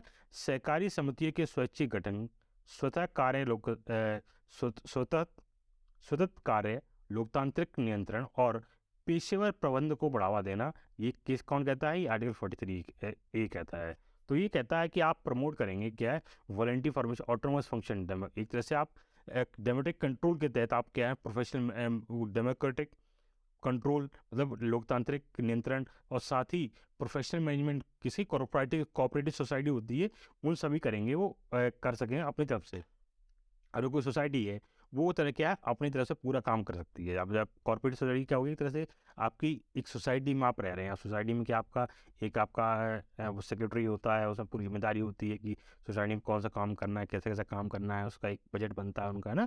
जैसे आप सरकार अपना बजट काम करती है, पूरे स्टेट के अंदर, पूरी कंट्री के अंदर सेंट्रल गवर्नमेंट, राज्य सरकार अपने राज्य के अंदर, ऐसी कोऑपरेटिव सोसाइटी के अंदर सोसाइटीज़ की जो आपके अंदर जो काम कार्य का कार्य होगा, उसकी जिम्मेदारी कौन लेता है? सेक्रेटरी लेता है, वो कार्य निभाता है। आपको जानते हैं कि आप लोग देखते हैं प्राइवेट जो कॉर्पोरेटिव सोसाइटीज़ होती हैं, उन सभी में ऐसा होता है। तो वही ये बात कह रहे हैं इसमें। ठीक है, उन्हें ऑटोनोमस मिलना चाहिए, उन्हें आप अपनी तरफ से पावर मिलनी चाहिए कि वो अपनी तरफ से इंडिपेंडेंटली वर्क कर सके खुद से, उन्हें क्या है किसी से पूछने की जिम्मेदारी ना पड़े, बस खाली अपने लोग आपस में बात कर लें और फिर अपना कार्य आगे से बढ़ाएंगे। ठीक है, चलिए आगे बढ़ते हैं। अब आपका आता है आर्टिकल 46। आर्टिकल 47 तक पहली बार का था, आर्टिकल 47 43 से डायरेक्ट 47 पर आ गए थे, और जो आर्टिकल 46 आगे नहीं आ गया। तो अनुच्छेद 46 जो आपका कहता है वो कहता है promote the education and economic interest of एससीज and other weaker sections of society and to protect them from social injustice and exploitation. मतलब यहाँ कहने कह रहा है जो अनुसूचित जनजाति हैं, अनुसूचित जातियों और समाज के अन्य कमजोर वर्गों की शिक्षा, आर्थिक हितों और को बढ़ावा देना और उन्हें सामाजिक अन्याय और शोषण से बचाना, ये जिम्मेदारी किसकी है? ये बनती है लोकल गवर्नमेंट, या आप कहते हैं स्टेट की जिम्मेदारी बनती है। लोकल गवर्नमेंट स्टेट की जिम्मेदारी कहता है बनती है। ये कौन कहता है? ये आर्टिकल 46 कहता है, आपका अनुच्छेद 46 ये बात कहता है, किसके तहत? गांधी सिद्धांत के तहत आर्टिकल 46 है जो है वो ये बात कहता है, जो हमारे आपके जो आपके क्या नाम है अनुसूचित जातियां हैं, है ना, अनुसूचित जातियां और जो अन्य कमजोर वर्ग हो गए, SC ST, ये समझिए ST STs की बात करिए यार, शेड्यूल्ड कास्ट और शेड्यूल्ड ट्राइब्स जो लोग हैं, उन सभी की बात करी जा रही है। उन सभी लोगों को जो कमज़ोर वर्ग जो लोग कमज़ोर हैं, उन सभी की जो एजुकेशन है, ठीक है, एजुकेशन को उनके क्या नाम है, अपने क्या नाम वो आपके आर्थिक हितों के, ठीक है, और उन सभी को बढ़ावा देंगे। आप क्या एजुकेशन को बढ़ावा उनको बढ़ाएंगे, तभी देखते हैं आपको क्या कोटा गवर्नमेंट क्या नाम है आपका कोटा सेशन शुरू करा है ना, कोटा देती है आपको, है ना। तो कोटा क्यों दे रही है सरकार? कोशिश ये कहती है कि उनका कहने का मतलब ये हो, कोटा देने का मतलब ये बनता है कि भाई ये वीकर सेक्शन है, इसको हम क्या है थोड़ा सा अपना प्रमोट करने के लिए इनको आगे बढ़ाएं इनको, इसके लिए हम इनको क्या है छूट दे देते हैं, क्या देते हैं छूट देते हैं, जिसके तहत ये लोग क्या है आगे बढ़ें और अपने आप को डेवलप करें, अपना लिविंग स्टैंडर्ड हाई बड़ा रेज करें, जिससे लोगों को क्या है उनकी क्या लिविंग स्टैंडर्ड हाई हो और समाज में जो क्या है वो समानता बढ़े, क्या असमानता है वो दूर हो जाए और समानताएं ज़्यादा हो जाए, ठीक है। ये इसके आर्टिकल 46 के तहत ये जिम्मेदारी दी जाती है सरकार को, स्टेट को जिम्मेदारी दी जाती है, ठीक है। चलिए फिर आगे बढ़ते हैं आर्टिकल 47 पे। अब देखो आर्टिकल 47 यहाँ भी है और आर्टिकल 47 अभी इसमें भी पीछे भी था, सोशल प्रिंसिपल्स में भी था, है ना। तो ये कई सारे आर्टिकल्स आपके कॉपी हो रहे हैं, दोनों आपके गांधी सिद्धांत में भी हैं और इसमें भी है, तो इसलिए मैंने डबल डबल रखे हुए हैं और दोनों को क्या है यहाँ पे अलग अलग डेफिनेशन भी दे रखी है। तो वहाँ पे अलग डेफिनेशन दे रखी है, यहाँ पे अलग, ये तो इसका मतलब ये हो गया कि एक आर्टिकल में दो अलग अलग डेफिनेशन दे रखी हैं, ठीक है। तो एक डेफिनेशन किसमें गांधी सिद्धांत के तहत दे रखी है और एक डेफिनेशन किस तरह की सामाजिक सिद्धांत के तहत दे रखी है। तो हम यहाँ पे किसकी पढ़ रहे हैं? गांधी सिद्धांत की डेफिनेशन पढ़ेंगे किसमें? आर्टिकल 47 में। तो यहाँ लिखा है to prohibit and consumption to prohibit the consumption of intoxicating drinks and drugs which are injurious to health, मतलब स्वास्थ्य के लिए हानिकारक नशीले पेय और नशीली दवाओं का के सेवन पर रोक लगाएं। मतलब सरकार की जिम्मेदारी ये बनती है, या आप कहते हैं स्टेट सरकार स्टेट की जिम्मेदारी ये बनती है कि जो स्वास्थ्य को अपने जो स्वास्थ्य को दिक्कत दें ऐसा ही आप क्या नाम है ड्रिंक्स जो है आपके ऐसी ड्रिंक्स और आपके जो दवाएं जो नशीली दवाएं हैं ड्रग्स जो है उन सभी को क्या है उन पर रोक लगाएं, उनको रोकें, जिससे कि लोगों की हेल्थ के साथ खिलवाड़ ना हो सके, स्वास्थ्य के साथ खिलवाड़ ना हो सके। ये बात कौन कहता है? आर्टिकल 47 कहता है, ठीक है। चलिए आगे बढ़ते हैं। अब आपका बढ़ते हैं आर्टिकल 48 पे। किस पे आ गए? आर्टिकल 48 पे आ गए, क्या? अनुच्छेद 48 पे आ गए। अब इसमें क्या कहा गया? इसमें कहा गया है to prohibit the slaughter of cows, calves and other मिचल milch milch and draught cattle to improve the breeds, मतलब गाय, बछड़ों, अन्य दुधारी पशुओं के वध पर रोक लगाना और नस्लों में सुधार करना। ये जिम्मेदारी किसकी? सरकार की बनती है, स्टेट की जिम्मेदारी बनती है। आप भी ये बात कहता है कि आप जो गाय हैं और केस मतलब हो गए बछड़े हो गए, उन बछड़ों को क्या है आप और बाकी जो दुधारू पशु जो पशु आपको दूध देते हैं, मिल्क देते हैं, उनको ये वध नहीं होना चाहिए, उनका वध नहीं होना चाहिए, ठीक है, उनको मारना नहीं चाहिए, ठीक है। और साथ ही उनके जो नस्लें हैं उनमें सुधार करना चाहिए, उन्हें ब्रीड को क्या है इम्प्रूव करना चाहिए, जिससे कि क्या है उनकी आबादी बढ़े और हमारे देश की क्या है जो मिल्क प्रोडक्शन है वो बढ़ता रहे, ठीक है।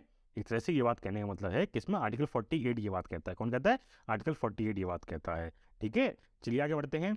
अब आपका क्या हो यहाँ पे खत्म हो गया, यहाँ आर्टिकल 48 पे आर्टिकल आपका खत्म हो गया, क्या? गांधी सिद्धांत खत्म हो गया, क्या?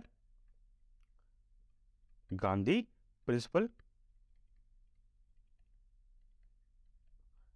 खत्म हो जाता है यहाँ पे, क्या? आर्टिकल 48 पे आपका गांधी प्रिंसिपल खत्म हो गया यहाँ पे, ठीक है। अब यहाँ खत्म हो गया गांधी प्रिंसिपल। अब हम बढ़ते हैं क्या अगले टॉपिक, अब हम पढ़ेंगे क्या? लिबरल इंटेलेक्चुअल प्रिंसिपल, मतलब उदार बौद्धिक सिद्धांत, ठीक है। आपका तीसरा टॉपिक जो आपका तीसरा पार्ट जो है किसका? डीपीएसपी का तीसरा पार्ट आप पढ़ेंगे, ठीक है। क्या पढ़ेंगे? तीसरा पार्ट कौन सा हो गया आपका? लिबरल इंटेलेक्चुअल प्रिंसिपल, मतलब उदार बौद्धिक सिद्धांत पढ़ेंगे हम, ठीक है। तो चलिए शुरू करते हैं तीसरा पार्ट। तो पहले आपका आता है इसमें सबसे पहले आर्टिकल 44 आता है। आर्टिकल 44 पहले बीच में आ गया था ना, आर्टिकल 44 यहाँ पे आ गया है। तो अनुच्छेद 44 अब हम पढ़ेंगे, क्या करेंगे? अनुच्छेद 44 पढ़ेंगे। इसमें कहा गया to secure for all citizens uniform civil code throughout the country, मतलब पूरे देश में सभी नागरिकों के लिए एक समान नागरिक साहित्य सुनिश्चित करना, ये जिम्मेदारी किसकी है? सरकार की, स्टेट की जिम्मेदारी है कि एक यूनिफॉर्म सिविल कोड लगाया जाए पूरे देश के अंदर। ठीक है, ये बात कौन कहता है? आर्टिकल 44 कहता है आपका, ये इतनी बात कहता है। ठीक है, चलिए फिर आगे बढ़ते हैं अगले आर्टिकल पे। आर्टिकल 45 पढ़ेंगे। अब क्या पढ़ेंगे? आर्टिकल 45 अनुच्छेद 45 जो कहता है to provide early childhood care and education for all childrens until they complete the age 6 year. मतलब 6 वर्ष की आयु पूरी करने तक सभी बच्चों के लिए बचपन की देखभाल और शिक्षा प्रदान करना। मतलब सरकार की जिम्मेदारी बनती है, एक तरह से उनकी एक कर्तव्य है उनका, कि बच्चे जो हैं, जो छोटे बच्चे हैं, उनको जो उनके पैदा होने पर जो पैदा हुए या 6 वर्ष से कम के जो बच्चे हैं, उन सभी को क्या है, आप उनकी देखभाल, उनके बचपन की देखभाल प्लस उनकी एजुकेशन या शिक्षा, वो प्रोवाइड कौन कराएगी? सरकार की जिम्मेदारी, स्टेट की जिम्मेदारी बनती है कि वो आप प्रोवाइड कराएं उनको। ठीक है, तभी तो कहते हैं कि कोई बच्चा मदर क्या है, कोई सही से बच्ची केयर नहीं करी तो सरकार क्या है, उनसे मदर बच्चा ले लेती है, बोले आप इस काबिल नहीं कि बच्चों की केयर कर सकें। ठीक है ना, कहा जाता है ना। तो ये इसी के तहत का गया, आर्टिकल 45 के तहत का गया, और इसलिए सरकार क्या योजनाएं लेके आती है बच्चों को पालन पोषण के लिए, या बीमार सॉरी बच्चे बीमार हो रहे हैं तो उनके लिए मुफ्त दवाएं उपलब्ध कराई जाती है ना। छोटे बच्चों को तो पोलियो मैं एग्जाम बताया था आपको, पोलियो, खसरा, इन सब की टीके लगवाए जाते हैं। सरकार फ्री में टीके लगा रही है। क्यों टीके लगा रही है? क्यों? उनका ये मौलिक कर्तव्य बनता है, ये आपके तरह से उनका कर्तव्य है, जो कर्तव्य निभाएंगे, जो कौन ये आर्टिकल्स कहते हैं, इसलिए वो करते हैं। वरना सरकार क्यों करे, क्यों खर्चा करे फालतू का? बोले तक आप कराए खुद जाएगी, अपने बच्चे पैदा कराए तो आप खुद जिम्मेदारी लो जाके, पर नहीं, उनकी जिम्मेदारी है, पर सरकार की, यहाँ स्टेट की जिम्मेदारी बनती है कि उन बच्चों की देखभाल करी जाए। ठीक है, तो ये बात आर्टिकल 45 कहता है आपका। चलिए आगे बढ़ते हैं।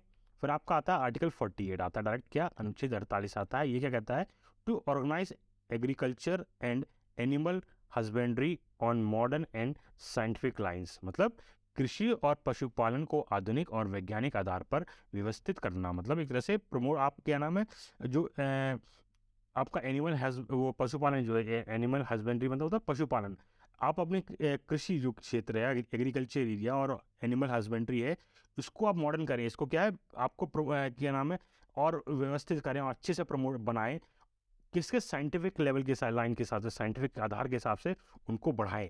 ठीक है, जिससे क्या है, उनके आपकी क्या है, आपकी कॉस्ट कम हो, प्रोडक्शन ज़्यादा हो, इस तरह से बात करी जा रही है। तो यहाँ पे वही बात करी जा रही है, पर ये नहीं कि आप क्या नाम है, जो पशु हैं उनको दिक्कत दें, उनके साथ अन्याय करें, ऐसा नहीं करना आपको। क्या है, उन सभी को बराबर, मतलब पशुओं का भी कोई अन्याय ना हो, उनके साथ भी कोई परेशानी ना, दिक्कत ना हो, और आपको भी दिक्कत ना हो, ऐसे करके आप क्या है, वो आप बढ़ावा दें इस चीज़ को, साइंटिफिक तरीके से बढ़ावा दें इस चीज़ का। ठीक है, ये कौन कहता है? आर्टिकल 48 कहता है। फिर आपका आता है आर्टिकल 48A, अनुच्छेद 48A आता है। ये कहता है to protect and improve the environment and to safeguard forest and wild life. मतलब पर्यावरण की रक्षा और सुधार के लिए, वनों और वन्य जीवन की रक्षा के लिए। ठीक है, आर्टिकल 48 क्या कहता है? 48 ये कहता है कि आप जो आपका इन्वायरमेंट है ना, आपका पर्यावरण है, उसको सुधारें। ठीक है, प्लस उसकी रक्षा करें, और जो आपके वन्य जीव हैं उनकी रक्षा करें, और वनों की रक्षा करें। यहाँ पे क्या है, इन्वायरमेंट की बात हो रही है, यहाँ पे आपकी पर्यावरण की बात हो रही है, दो चीज, इन्वायरमेंट की बात हो रही है, और क्या नाम है, आपके जंगल्स हैं उनकी बात हो रही है। जो आप जंगली जीव है, जो जंगल है, जंगली जीव हैं, आपका जो आपका इन्वायरमेंट है, या कहते पर्यावरण है, इन सभी को आपको बचा के रखना है, इन सभी को क्या है, उनकी रक्षा करनी है। साथ ही इनके जीवन को इम्प्रूव करना है, इनके मतलब से इनके क्या है, जीवन में सुधार लेके आना है, इनको सुधारना है। ये इन्वायरमेंट है, अब इन्वायरमेंट पे हिसाब जाते ग्लोबल वार्मिंग बढ़ रही है, तो सरकार कदम उठा रही है कि ग्लोबल वार्मिंग कम हो, है ना। तो इसके लिए अलग अलग कदम उठा रही है सरकार। तो ये क्यों उठा रही है? ये आपका जो आर्टिकल 48A है, ये बात ही उनसे कहता है, इसके तहत वो कार्य कर रहे होते हैं। तो वो सीधी सी बात है, सरकार कोई भी काम कर रही है, संविधान से हटके काम नहीं करती है। सब कार्य जो है संविधान के तहत ही सरकार काम करेगी, उससे बाहर कुछ काम नहीं करेगी। अगर सरकार को एक मौका मिल जाए ना कि संविधान ने ये बात नहीं कही है, तो वो सरकार काम करेगी नहीं। बोले क्यों फालतू में सरदम मारूं मैं इस चीज़ में? तो संविधान क्या है, हर चीज़ को देखा उसने, ये चीज़ देखी है संविधान में कि क्या क्या काम हो सकते हैं, क्या नहीं हो सकते, और उस हिसाब से कार्य करवा रखे हैं, उस हिसाब से क्या आपके आर्टिकल्स बनाए गए हैं। ठीक है, तो चलिए फिर आगे बढ़ते हैं। अब आता है आपका आर्टिकल 49 या अनुच्छेद 49 जो आता है वो कहता है to protect monuments, places and objects of artistics और historic interest which are declared to be national importance. मतलब कलात्मक और ऐतिहासिक रुचि, स्मारकों, स्थानों और वस्तुओं की रक्षा करना जिन्हें राष्ट्रीय महत्व का घोषित किया गया है। मतलब जो भी आपके मॉन्यूमेंट्स हो गए, जगह हो गई, या कोई वस्तु हो गई आपकी, है ना, या फिर उसका कोई ऐतिहासिक इतिहास है, उन सभी को ये क्या नाम है आपने नेशनल इंपॉर्टेंस या मतलब राष्ट्रीय महत्व घोषित कर दिया है, तो उन सभी को सुरक्षित करना, उसी को बचा के रखना की जिम्मेदारी किसकी है? सरकार की होती है। इसलिए देखते हैं ना कि आपका ताजमहल हो गया, है ना, नेशनल मॉन्यूमेंट हो गया आपके, तो ताजमहल हो गया, आपकी गंगा नदी हो गई, बीचेस हो गए आपके, समुद्र किनारे हो गए, इन सभी को सरकार बचाने को प्रोटेक्ट करती है। इनके तहत योजनाएं लेके आती है, इसके तहत ये इनकी सफाई करी जाए, इनको बचाया जाए, इनमें कोई दिक्कत परेशानी होती है उसको दूर करे। सरकार क्यों कर रही है? ये आर्टिकल 49 जो आपको वो बात क्यों से कहता है कि बोला ऐसा है, जितनी मॉन्यूमेंट आपने नेशनल इंपॉर्टेंस डाली है ना, नेशनल इंपॉर्टेंस में रखी है आपने, ठीक है, तो उन सभी की रक्षा करने की जिम्मेदारी आपकी बनती है। किसकी? स्टेट की जिम्मेदारी बनती है, और वो उस चीज़ को निभाए, उन सभी चीज़ को प्रिजर्व करके रखें। वो इतिहास है आपका, एक तरह से क्या है, इंपॉर्टेंट है, वो कोई सी वो जो जगह है, वो चीज़ है, कुछ कह रही है, उस चीज़ को प्रिजर्व करें। ये वो कौन कहता है? आर्टिकल 49 कहता है। किससे? स्टेट से कहता है, और इसके तहत वो क्या, स्टेट उनको प्रिजर्व करती है, उनके तहत बचाव करती है उनका, ठीक है। फिर आगे बढ़ते हैं, आपका आर्टिकल 50 पे आता है। फिर आर्टिकल 50 जो है, अनुच्छेद 50 है, वो कहता है to separate the judiciary from the executive in the public service of the state. मतलब राज्य की लोक सेवा में न्यायपालिका को कार्यपालिका से अलग करना, ये जिम्मेदारी किसकी है? ये भी सर स्टेट की जिम्मेदारी है। तो क्या है, उनका कहना है कि जो जुडिशरी है वो, और वो है जो एग्जीक्यूटिव है, मतलब न्यायपालिका, जो कार्यपालिका है, मतलब जो आपका कार्यपालिका होता है जिस स्टेट गवर्नमेंट, जो आपके वो स्टेट गवर्नमेंट जो होगी वो हो गई है, और न्यायपालिका होती है आपका जो कोर्ट वगैरह हो गए। ये क्या है, आप इसको पब्लिक, क्या आपका पब्लिक सर्विस से आप अलग कर देंगे स्टेट के अंदर। मतलब स्टेट से क्या है, राज्य की लोक सेवा और न्यायपालिका को कार्यपालिका से अलग कर देना है। ये काम कौन कहता है? आर्टिकल 50 कहता है कि देखो, स्टेट अपना अलग कार्य करेगी, न्यायपालिका अलग कार्य करेगी, ठीक है। तो न्यायपालिका अलग अलग से काम करेगी, स्टेट कार्यपालिका अपना अलग काम करेगी। आप ये नहीं है कि क्या नाम है कहीं भी कुछ भी करने लगे। न्यायपालिका गलत काम कर रही है तो स्टेट उसमें कार्यपालिका उसमें उंगली उठा सकता है। अगर न्यायपालिका कार्यपालिका गलत काम कर रही है तो न्यायपालिका उसको उंगली उठा सकता है। क्यों? क्योंकि दोनों इंडिपेंडेंट वर्कर हैं, अलग अलग वर्क कर रहे हैं, दोनों अलग अलग चीज़ें हैं, दोनों अलग अलग हो गए, दोनों अलग अलग हो गए, इसलिए वो आराम से काम कर रहे हैं। अगर कोई गलत होगा तो ये उससे सुधारेगा, ये क्या नाम है, ये दूसरा उसे सुधारेगा, ठीक है। चलिए फिर आगे बढ़ते हैं, आपका आर्टिकल 51 या अनुच्छेद 51 पे जो कहता है टू प्रमोट, मतलब क्या प्रमोट करने के लिए? International peace and security and maintenance justice and honourable relation between nations. मतलब यहाँ कहना होगा कि जो अंतर्राष्ट्रीय शांति, सुरक्षा और राष्ट्रों के बीच न्याय और सम्मानपूर्ण संबंध बनाए रखना। ये कौन कहता है? आर्टिकल 51 कहता है कि हमें जो राष्ट्रीय शांति बनाए रखनी है, मतलब इंटरनेशनल पीस बनाए रखना है, और सुरक्षा बनाए रखनी है, और मेंटेन जस्टिस मतलब न्याय बनाए रखना है, और साथ ही ये जो दूसरे देश हैं उनके साथ क्या है, एक ऑनरेबल में सम्मानपूर्वक संबंध बनाए रखना है। ये कौन? आर्टिकल 51 कहता है। साथ ही और क्या कहता है? Foster respect and international law and treaty obligation. मतलब अंतर्राष्ट्रीय कानून और संधि दायित्वों के लिए सम्मान को बढ़ावा देना, ठीक है। तो क्या है, आपके जो इंटरनेशनल ट्रीटीज है उनको बढ़ावा दें, उनको क्या है, माने, उनको उनका सम्मान करें, ठीक है। और इंटरनेशनल कानून जो है उनको क्या है, उनका सम्मान करें और उनको बढ़ावा दें। ये बात कौन कहता है? आर्टिकल 51 कहता है। तीसरे पॉइंट में क्या कहता है? ये 3 पॉइंट आपको, पहले दो, पहला, दूसरा और तीसरा। अब तीसरा पॉइंट आता है, ये कहता है encourage settlement of international dispute by arbitration. मतलब मध्यस्थता द्वारा अंतर्राष्ट्रीय विवादों के निपटारे को प्रोत्साहित करें। मतलब यहाँ से कहता है, आर्टिकल 51 कहता है, जो थर्ड पॉइंट है वो कहता है कि कोई भी दिक्कत आपका डिस्प्यूट आ रहा है, कोई दिक्कत परेशानी आ रही है, विवाद हो रहा है कोई आपका, या अंतर्राष्ट्रीय विवाद है, उसको आप बैठ कर सुलझाएं। मतलब कैसे? आप बैठें, एक दूसरे सामने टेबल पर बैठें और बात करें एक दूसरे से, तो उससे उसका निपटारा करें। ये नहीं कि आप लड़ने पर शुरू हो गए, लड़ाई ना करें हम। तभी तो हम कह रहे हैं हम शांत प्रिय देश क्यों कहे जाते हैं, हम इसलिए कहे जाते हैं कि हम किसी से युद्ध नहीं शुरू करवाना चाहते, हम किसी से युद्ध नहीं करना चाहते, हम किसी से ना युद्ध करना चाहते ना लड़ना चाहते हैं किसी से। परंतु हमें कोई परेशान दिक्कत करता है तो बात अलग जाती है, कोई हमें जा छेड़े तो हम अपने सेल्फ डिफेंस में, हम क्या सेल्फ डिफेंस में लड़ते हैं अपने। हम ये नहीं कि हमें कोई चीज़ छीननी है, हम छीनने के लिए नहीं लड़ते, हम सिर्फ सेल्फ डिफेंस में अपनी आत्मरक्षा के लिए, अपनी रक्षा के लिए हम लड़ते हैं, अन्यथा हम नहीं लड़ते हैं। ये बात ये कही है इसमें, ठीक है। चलिए आगे बढ़ते हैं। अब आपका खत्म क्या हो गया, ये आपका तीनों पार्ट्स खत्म हो गए, किसके, आपके डीपीएसपी के तीनों पार्ट खत्म हो गए। 3 पार्ट थे डीपीएसपी के, तीनों पार्ट खत्म हो गए आपके, ठीक है। कौन कौन से हो गए आपके, पहला हो गया आपका आपका सोशलिस्ट प्रिंसिपल, जैसे कि सामाजिक सिद्धांत। फिर दूसरा हो गया गांधी से प्रिंसिपल, गांधी सिद्धांत। तीसरा होगा liberal intellectual principle, liberal intellectual principle जो आपका है तीसरा, आपका तीसरा पॉइंट लिबरल इंटेलेक्चुअल प्रिंसिपल, मतलब उदार बौद्धिक सिद्धांत जो आप तीसरे हो गए। ये सब तीनों खत्म हो गए आपके, तीनों पॉइंट यहाँ खत्म हो गए। अब हम बढ़ते हैं आगे अगले टॉपिक पे। अगला टॉपिक कौन सा आपका है, न्यू डायरेक्टिव प्रिंसिपल्स सॉरी, क्या है, नए निर्देशित सिद्धांत। मतलब क्या है, हमने कुछ अमेंडमेंट करे अपने कानून में और कुछ नए डायरेक्टिव प्रिंसिपल्स हमने ऐड करे, ठीक है। निर्देशक सिद्धांत हमने ऐड करे अपने कानून, अपने संविधान में ऐड करे, ठीक है। समय के साथ बदलाव जरूरी होता है, जैसे कि समय के साथ बदलाव जरूरी है, इसी तहत हमने क्या है, नए नए अपने सिद्धांत भी ऐड करे अपने संविधान के अंदर। तो कौन कौन से ऐड करे उसको पढ़ लेते हैं।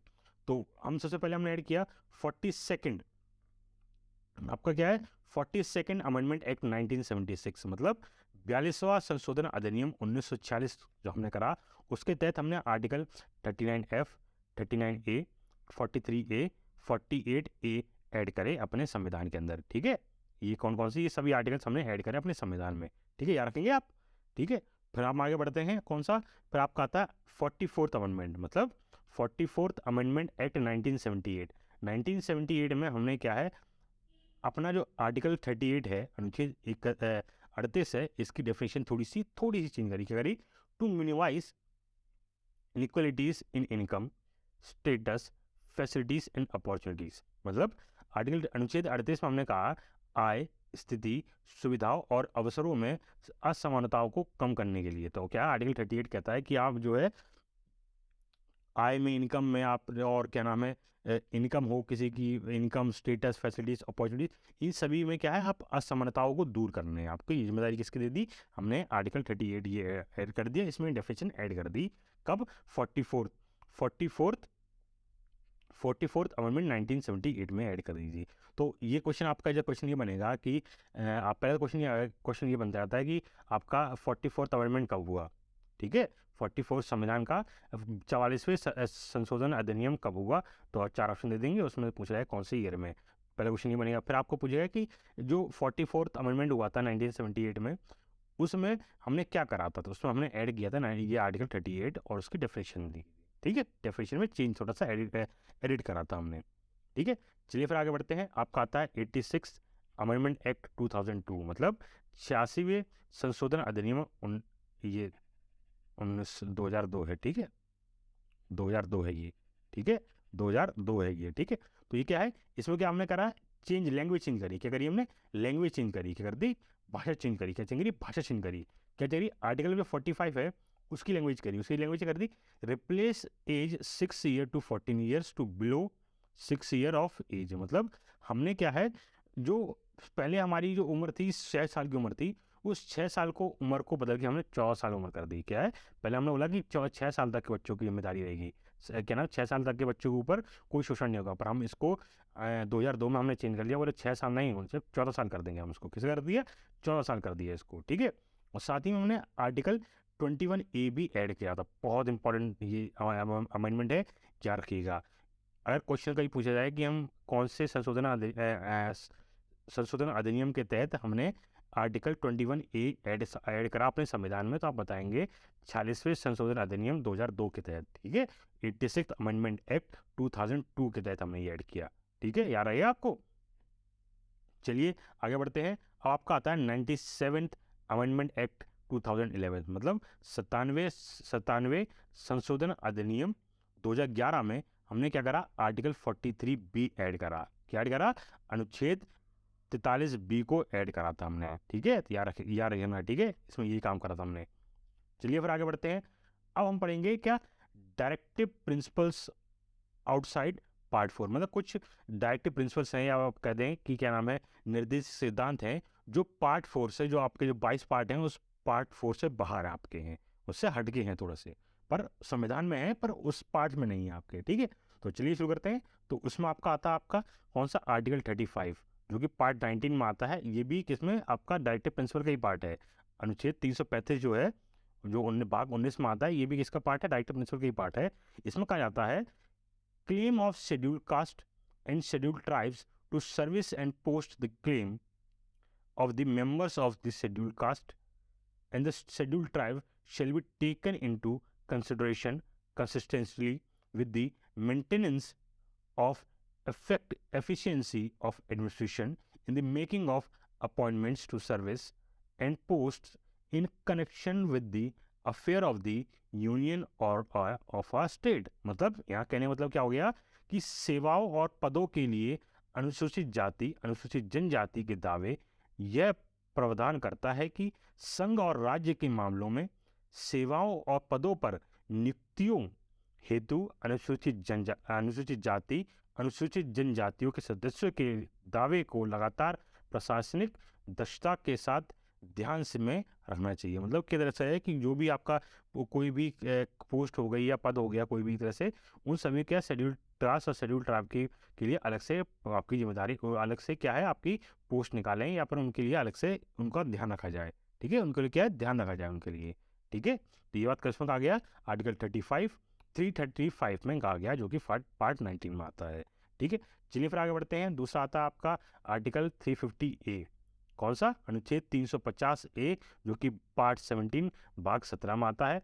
इसमें कहा जाता है एक तरह से, it shall be endeavor of every state of every local authority within the state to provide adequate facilities for the instruction in the mother tongue at the primary stage of education to children belonging to linguistic minority groups, and the president to make issue with directions to any state as he considers necessary or proper for securing the provision of such facilities. मतलब यहाँ पे हो गया कि यह भाषाई अल्पसंख्यकों से संबंधित बच्चों को शिक्षा के प्राथमिक चरण में मातृभाषा में शिक्षा के लिए पर्याप्त सुविधा प्रदान कराने के लिए राज्यों के प्रयत्न को एक कर्तव्य प्रदान करता है। मतलब क्या, जो छोटे बच्चे हो गए उनकी जो मदर टंग में है उसकी नॉलेज दी जाए। मदर टंग में क्या है, मातृभाषा में उनको नॉलेज दी जाए, उनको शिक्षा दी जाए बच्चों को, ठीक है। साथ ही राष्ट्रपति किसी भी राज्य को ऐसे निर्देश जारी करने के लिए अधिकृत हैं अगर वे ऐसी सुविधाओं और प्रावधानों को सुरक्षित रखने के लिए आवश्यक या उचित समझते हैं। मतलब राष्ट्रपति, जो हमारे देश के राष्ट्रपति, हेड ऑफ द स्टेट है यहाँ पर, हमारे देश के जो सबसे बड़े व्यक्ति हैं, वो चाहते हैं तो किसी राज्य को अलग से निर्देश भी दे सकते हैं। वो कह सकते हैं किसी राज्य से, बोले है कि आप अपने राज्य में ये सुविधाओं को ऐड कीजिए, तो क्या उस राज्य सरकार की जिम्मेदारी हो जाती है कि उसको ऐड करें, ठीक है। ये कौन कह रहा है, वो आपका एक प्रेसिडेंट कौन हो गया, एक तरह से मालिक हो गया आपका। एक जो राज्य होता है, एक जो घर होता है, घर का अपना एक मालिक होता है। जैसे आपके घर में आपके पिताजी हैं या दादाजी हैं, वो क्या है, जैसे हेड हैं, वो सबसे बड़े हैं आपके, वो क्या एक तरह से मालिक हो गया, हेड ऑफ द आपका हाउस हो गए। और ऐसे ही क्या प्रेसिडेंट होता है, हेड ऑफ द आपका स्टेट हो जाते हैं, मतलब देश के हेड हो जाते हैं। तो उनकी बात, वो क्या बड़े हो गए वो, और स्टेट जो गवर्नमेंट और राज्य गवर्नमेंट हो गई, क्या, ये तो बच्चे हो गए उनके, ना, बच्चे हो गए, तरह से हम बच्चे हम जैसे हैं। तो वो क्या है, हम वो क्या, जो बड़े लोग हैं प्रेसिडेंट है, वो स्टेट को कुछ बात आवश्यक जो चीज़ें हैं वो कह सकते हैं और उनको लागू करने के लिए कह सकते हैं, ठीक है। जैसे आपके पापा आपसे कुछ कहते हैं तो आपको करना पड़ता है, तो वही चीज़ में कहा गया है इसमें, ठीक है। चलिए फिर आगे बढ़ते हैं। इसमें आपका आता है आर्टिकल 351 और या कहते हैं अनुच्छेद 351, जो कि पार्ट 17 में आता है, किसमें, पार्ट भाग 17 में आता है। इसमें कहता है, इसमें क्या है, directive for the development of the Hindi language, मतलब हिंदी लैंग्वेज के तहत इन्होंने क्या है, डेफिनेशन दी है। इसमें क्या गया है, it shall be duty of a union to promote this and the spread the Hindi language to develop so that this may serve as a medium of expression for all the elements of composite culture of India and to secure its enrichment by assimilating without interfering with the genuine the forms, styles, and expression used in Hindustani and in the other languages of India specified in the 8th schedule, and by drawing whatever whatever necessary or des- desirable for its vocabulary primarily on Sanskrit, secondarily on other language. Part आपका part में कौन सा part आपका S 18 emergency provisions, मतलब यहाँ कहने का मतलब क्या हो गया आपको, आप थोड़ा इंग्लिश में इतना सारा हो गया समझ नहीं आ रहा होगा, तो एक तरह से इसमें बात ये कहा जा रहा है कि हिंदी भाषा को निर्देश दिए गए हैं। यहाँ पे क्या गया जो संघ है उसका जो कर्तव्य है कि वो हिंदी भाषा का प्रसार को बढ़ावा दें, मतलब हिंदी को प्रमोट करें, हिंदी को प्रमोट करें, ठीक है, और प्रमोट करें, उसका विकास करें, ताकि क्या भारत की संग्रम संस्कृति के सभी तत्वों के लिए अभिव्यक्ति का माध्यम बन सके, मतलब एक तरह से आपका बोलचाल का माध्यम, एक मीडियम, एक भाषा बन सके पूरे देश की। इसके लिए बिना किसी हस्तक्षेप और आत्मसात के करके उसकी समृद्धि सुनिश्चित कर सकें। इसकी प्रतिभा 8वीं अनुसूची में दिए निर्दिष्ट हिंदुस्तानी और भारत की अन्य भाषाओं में प्रयुक्त रूप, शैली और अभिव्यक्तियाँ, और जहाँ भी आवश्यक या वांछनीय है उसकी शब्दावली के लिए प्रमुख रूप से संस्कृत और गौण रूप से अन्य भाषाओं पर भाग 18 आपातकालीन प्रावधान के तहत ये बात कही गई है, ठीक है। तो एक तरह से मान लीजिए कि इस पूरे आर्टिकल में जो मैं कह रहा हूँ ये पूरा ना पढ़ें, बहुत दिक्कत देगा। इसमें क्या है, सीधे सीधे शब्द कहने का मतलब ये हो गया, आर्टिकल 18 ये कहता है, ये आर्टिकल 351 ये कहता है कि क्या नाम है, संघ यूनियन गवर्नमेंट की जो स्टेट गवर्नमेंट यूनियन की ये जिम्मेदारी है, संघ की मतलब पूरी स्टेट गवर्नमेंट, सेंट्रल गवर्नमेंट की बात करी जा रही है, उसकी जिम्मेदारी है कि वो क्या है, हिंदी भाषा को बढ़ावा दें, उसकी समृद्धि को बढ़ावा दें, उसकी जो आपका संस्कृति है उसके सभी तत्वों को बढ़ावा दें, आप सॉरी तत्वों को बढ़ावा देने साथ ही क्या है, आप उसके सब बाकी भाषाओं को ना, बाकी भाषाओं के तहत जो आपके हिंदुस्तान हमारे संविधान शेड्यूल 8 में जो लैंग्वेज दे रखी सारी, उन सभी को वो सभी क्या है इस सूची के तहत आ जाए, ठीक है, उनमें भी कोई परेशानी ना हो, और साथ ही में उनको उनको उनको छेड़खानी नहीं करनी है, उनके साथ छेड़खानी नहीं करनी है हमें, ठीक है। पर क्या है, हमें धीरे धीरे हिंदी को प्रमोट करना है जिससे कि ये आम लोगों की भाषा बन जाए, हमारे देश की एक एकल भाषा बन जाए, ठीक है। चलिए आगे बढ़ते हैं। अब आपके यहाँ पे क्या होता है, खत्म हो गया आपका फंडामेंटल, जो आपके क्या नाम अलग से आपके जो आपके डायरेक्टिव प्रिंसिपल्स जो अलग से ऐड किए थे ना, पार्ट 4 के बाहर से हमने जो ऐड किए थे, कौन कौन से ऐड थे आपके, 335, 350, 351, ठीक है, ये 3 ऐड थे जो कि आपके पार्ट 4 से हट गए थे, पार्ट 4 से बाहर गए थे, ठीक है। तो ये 3 आपके हो गए। अब हम कदम शुरू करेंगे क्या, फंडामेंटल ड्यूटीज, मतलब मौलिक कर्तव्य, जो कि पार्ट 4A का पार्ट है, मतलब जो आपका पार्ट 4 है इसका एक सब पार्ट है क्या, पार्ट 4A है, ठीक है। हम इसकी बात करेंगे। ये पार्ट 4 में क्या है, पार्ट 4 में दे रखा फंडामेंटल ड्यूटीज दे रखा है, मौलिक कर्तव्य दे रखा आपका, ठीक है। चलिए फिर हम पढ़ते हैं। इसको हमने 42nd अमेंडमेंट एक्ट 1976 के तहत कहा गया, 1976 के तहत हमने इसको ऐड किया, किसको, पार्ट 4A को, और पार्ट 4A को ही हम कहते हैं मिनी कॉन्स्टिट्यूशन ही कहते हैं, ठीक है। तो याद रखिएगा कि मिनी कॉन्स्टिट्यूशन किसे कहते हैं, तो हम कहते हैं 42nd अमेंडमेंट 1976 को कहते हैं, ठीक है। हमने क्या है इसमें फंडामेंटल ड्यूटीज ऐड कर दी, साथ ही सोरेन सिंह कमेटी जो थी इसने क्या है 8 मौलिक कर्तव्य दिए थे, इन्हें बताया किन्ने 8 मौलिक कर्तव्य, आपके 8 मौलिक कर्तव्य दिए थे, कितने 8 मौलिक कर्तव्य दिए थे। राइट डायरेक्ट ड्यूटीज, मतलब सही प्रत्यक्ष कर्तव्य, ये समिति द्वारा क्या दिया गया, सही प्रत्यक्ष कर्तव्य, ये नारा दिया गया था, ठीक है, एक तरह से राइट डायरेक्ट ड्यूटीज ये दिया गया था। फिर इसमें हमने क्या टोटल, जब हम 1976 में जब संविधान बना था हमने इस पर 10 फंडामेंटल ड्यूटीज रखी थी, कितनी 10 फंडामेंटल ड्यूटीज रखी थी, पर अब कितनी हो गई, अब 11 हो गई हैं, अब कितनी हैं 11 हैं, इसको अभी आगे बताऊंगा। ये पहले स्टार्टिंग में 10 थी, अब 11 हो गई हैं, आपको बताता हूँ। अब इसमें क्या है 11th, जो आपकी 11th 10 थी, 11th जो फंडामेंटल ड्यूटी है वो ऐड किया गया था 86 अमेंडमेंट एक्ट 2002 में। 2002 में हमने क्या है, अपनी 11वां फंडामेंटल ड्यूटी ऐड करी थी। ठीक है, मौलिक 11वां मौलिक कर्तव्य है वो कब जो ऐड किया अपने संविधान में, 86 अमेंडमेंट एक्ट 2002 के तहत। ठीक है, इसमें हमने क्या है, इस 46वें अमेंडमेंट जो 86 अमेंडमेंट एक्ट 2002 है, इसमें हमने एजुकेशन शब्द जो है, शिक्षा है, इसको भी ऐड किया था। ठीक है, अब आपका राइट डायरेक्ट ड्यूटीज, ये क्या है, ये कमिटी द्वारा किया गया था, जैसे मैंने आपको पहले बताया था। इनने पार्ट 3 में आर्टिकल 21 फंडामेंटल राइट में जो एज थी 16 से 14 कर दी। ठीक है, पार्ट 4 के अंदर आर्टिकल 45 में डीपीएसपी है, इसमें भी जो एज है वो 16 से 14 हो गई।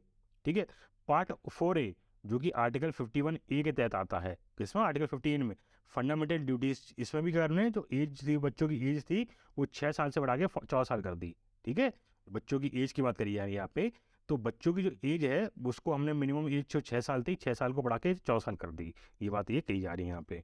ठीक है, फिर चलिए आगे बढ़ते हैं। अब आपका बताते हैं कि इसका नेचर कैसा है, मतलब फंडामेंटल ड्यूटीज या कहीं मौलिक कर्तव्यों का नेचर कैसा है। ये कैसा है, नॉन जस्टिसिएबल है, मतलब गैर न्यायोचित है, और ये केवल भारतीयों के लिए है। किसके लिए, सिर्फ भारतीयों के लिए है, इंडियंस के लिए है इसमें।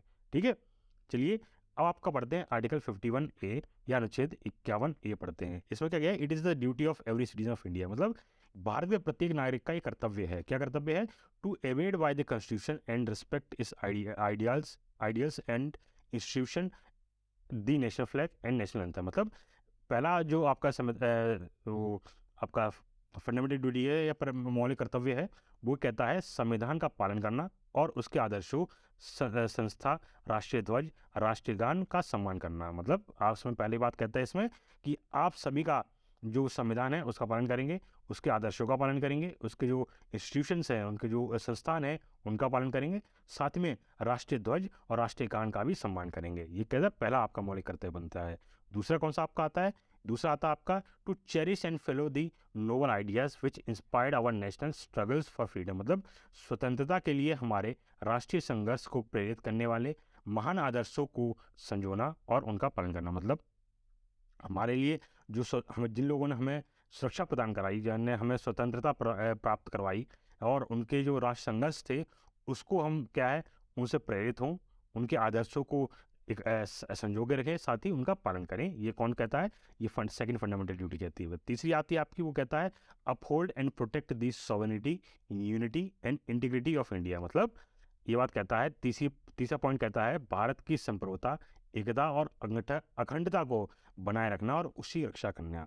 ये कौन कहता है, आर्टिकल आपका थर्ड फंडामेंटल ड्यूटी कहती है। फिर चौथी आती है to defend the country and render national service when called. मतलब देश की रक्षा के लिए और बुलाए जाने पर राष्ट्रीय सेवा प्रदान करने के लिए। मतलब आप देश की रक्षा करेंगे, साथ ही जब आपको बुलाया जाए देश की रक्षा के लिए तो आप हाजिर हों उस टाइम। जैसे कि वॉर चल रही है, वॉर में क्या नाम है, हमें जरूरत पड़ी सोल्जर्स की, तो सरकार क्या है, बुला सकती है, किसी को भी बुला सकती है, तो आपको जाना पड़ेगा। ये क्या है, आपका एक मौलिक कर्तव्य है आपका। ठीक है, पर ये क्या है, नॉन जस्टिफिएबल है, आपको आगे बताऊंगा। चलो ठीक है, पहले इससे पढ़ लेते हैं सारे। फिर आपका आता है पांचवा, ये कहता है to promote harmony and to spirit of common brotherhood amongst all the people of India, transcending religions, linguistic and regional or sectional diversities, to renounce practices derogatory to the dignity of women। मतलब महिलाओं के सम्मान के लिए अपमानजनक प्रथाओं का त्याग करने के लिए धार्मिक, भाषाई और क्षेत्रीय अनुभागीय विधाताओं के ऊपर उठकर भारत के सभी लोगों के बीच सद्भाव और समान भाईचारे की भावना को बढ़ावा देना। मतलब क्या है इसमें, महिलाओं को सम्मान दे, कोई ऐसी प्रथा जो महिलाओं की महिलाओं के लिए अपमानजनक है उसको खत्म करना, देश के सभी लोगों को सद्भावना बढ़ाना और भाईचारे को बढ़ावा देना। इस चीज कौन कहता है, आर्टिकल वो आपका फंडामेंटल फिफ्थ फंडामेंटल ड्यूटी कहती है आपकी।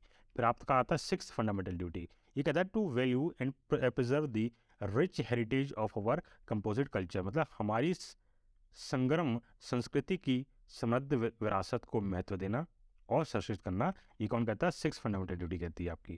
फिर सेवंथ आती है आपकी, सेवंथ कहती है to protect and improve the natural environment including forest, lake, rivers and wild life, to have compassion for living creatures, ठीक है, मतलब वनों, झीलों, नदियों और वन्य जीवों सहित राष्ट्रीय पर्यावरण की रक्षा और सुधार, उसको सुधार करना और जीवित प्राणियों के प्रति दया भाव रखना। ये कौन कहता है? फंडामेंटल ड्यूटी हमारी 7th फंडामेंटल ड्यूटी कहती है। फिर आपका आता है 8th फंडामेंटल ड्यूटी, वो कहता है to develop the scientific temper, humanism and the spirit of inquiry and reform, मतलब वैज्ञानिक सोच, मानव मानवतावाद और पूछताछ और सुधार की भावना का विकास करना, ये 8th फंडामेंटल ड्यूटी कहती है।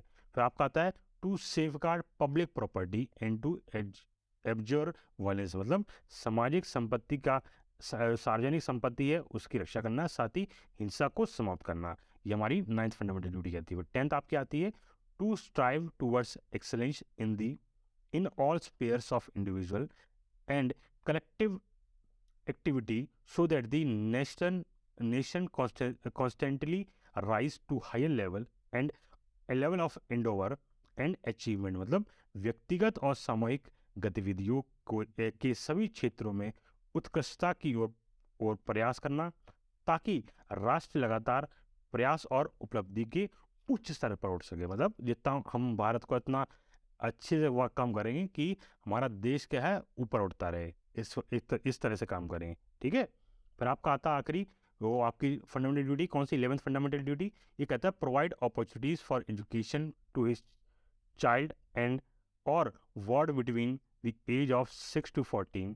This duty was added by 86th amendment act 2002, मतलब 6 से 14 वर्ष की आयु के बीच अपने बच्चों या प्रतिपालने को शिक्षा के अवसर प्रदान करें। ये बात कौन कहता है? 11th फंडामेंटल ड्यूटी कहते हैं। मतलब अपना जो 6 साल से 14 साल का बच्चा है उसको क्या है, आप एक एजुकेशन प्रोवाइड करें, क्या शिक्षा प्रदान करें बच्चों की, कंपलसरी हो जाता है। ये आपकी 11th फंडामेंटल ड्यूटी कहती है, जो कि हमने ऐड करी थी 86 अमेंडमेंट एक्ट 2002 के तहत। यह कहते हैं हिंदी में बोले तो 46वें संविधान संशोधन अधिनियम 2002 के तहत हमने ये जोड़ा था ये बात को, ठीक है। अब आपकी क्या हो, पूरा खत्म हो गया यहाँ पे, आपका डीपीएसपी पूरा कंप्लीट हो गया। क्या कंप्लीट हो गया? डीपीएसपी ये कंप्लीट हो गया, पूरा कंप्लीट हो गया यहाँ पे। अब डीपीएसपी को कुछ नहीं बता, पूरा खत्म हो गया डीपीएसपी टॉपिक। इसमें ये फंडामेंटल ड्यूटीज है। फंडामेंटल ये ड्यूटीज आपकी ये गैर न्यायिक, मतलब क्या है, आपका मौलिक कर्तव्य है। ये ऐसा नहीं है कि जबरदस्ती थोप दी जाएंगे। देखो ये आपका कर्तव्य, कुछ चीज़ें होती हैं जो आपके खुद की जिम्मेदारियाँ होती हैं ना, आपका कर्तव्य बनता है जो करने का, ये कोई चीज़ आपको जबरदस्ती नहीं करवाएगा आपका। तो ये बात कही जाती है किसमें? फंडामेंटल ड्यूटीज़ में। तो चलिए आज के लिए विस्तार रखते हैं। अगर आपको वीडियो अच्छी लगी हो तो वीडियो को लाइक करें, हमारी वीडियो को शेयर करें, ठीक है, और चैनल को सब्सक्राइब करें, ठीक है। जय हिंद।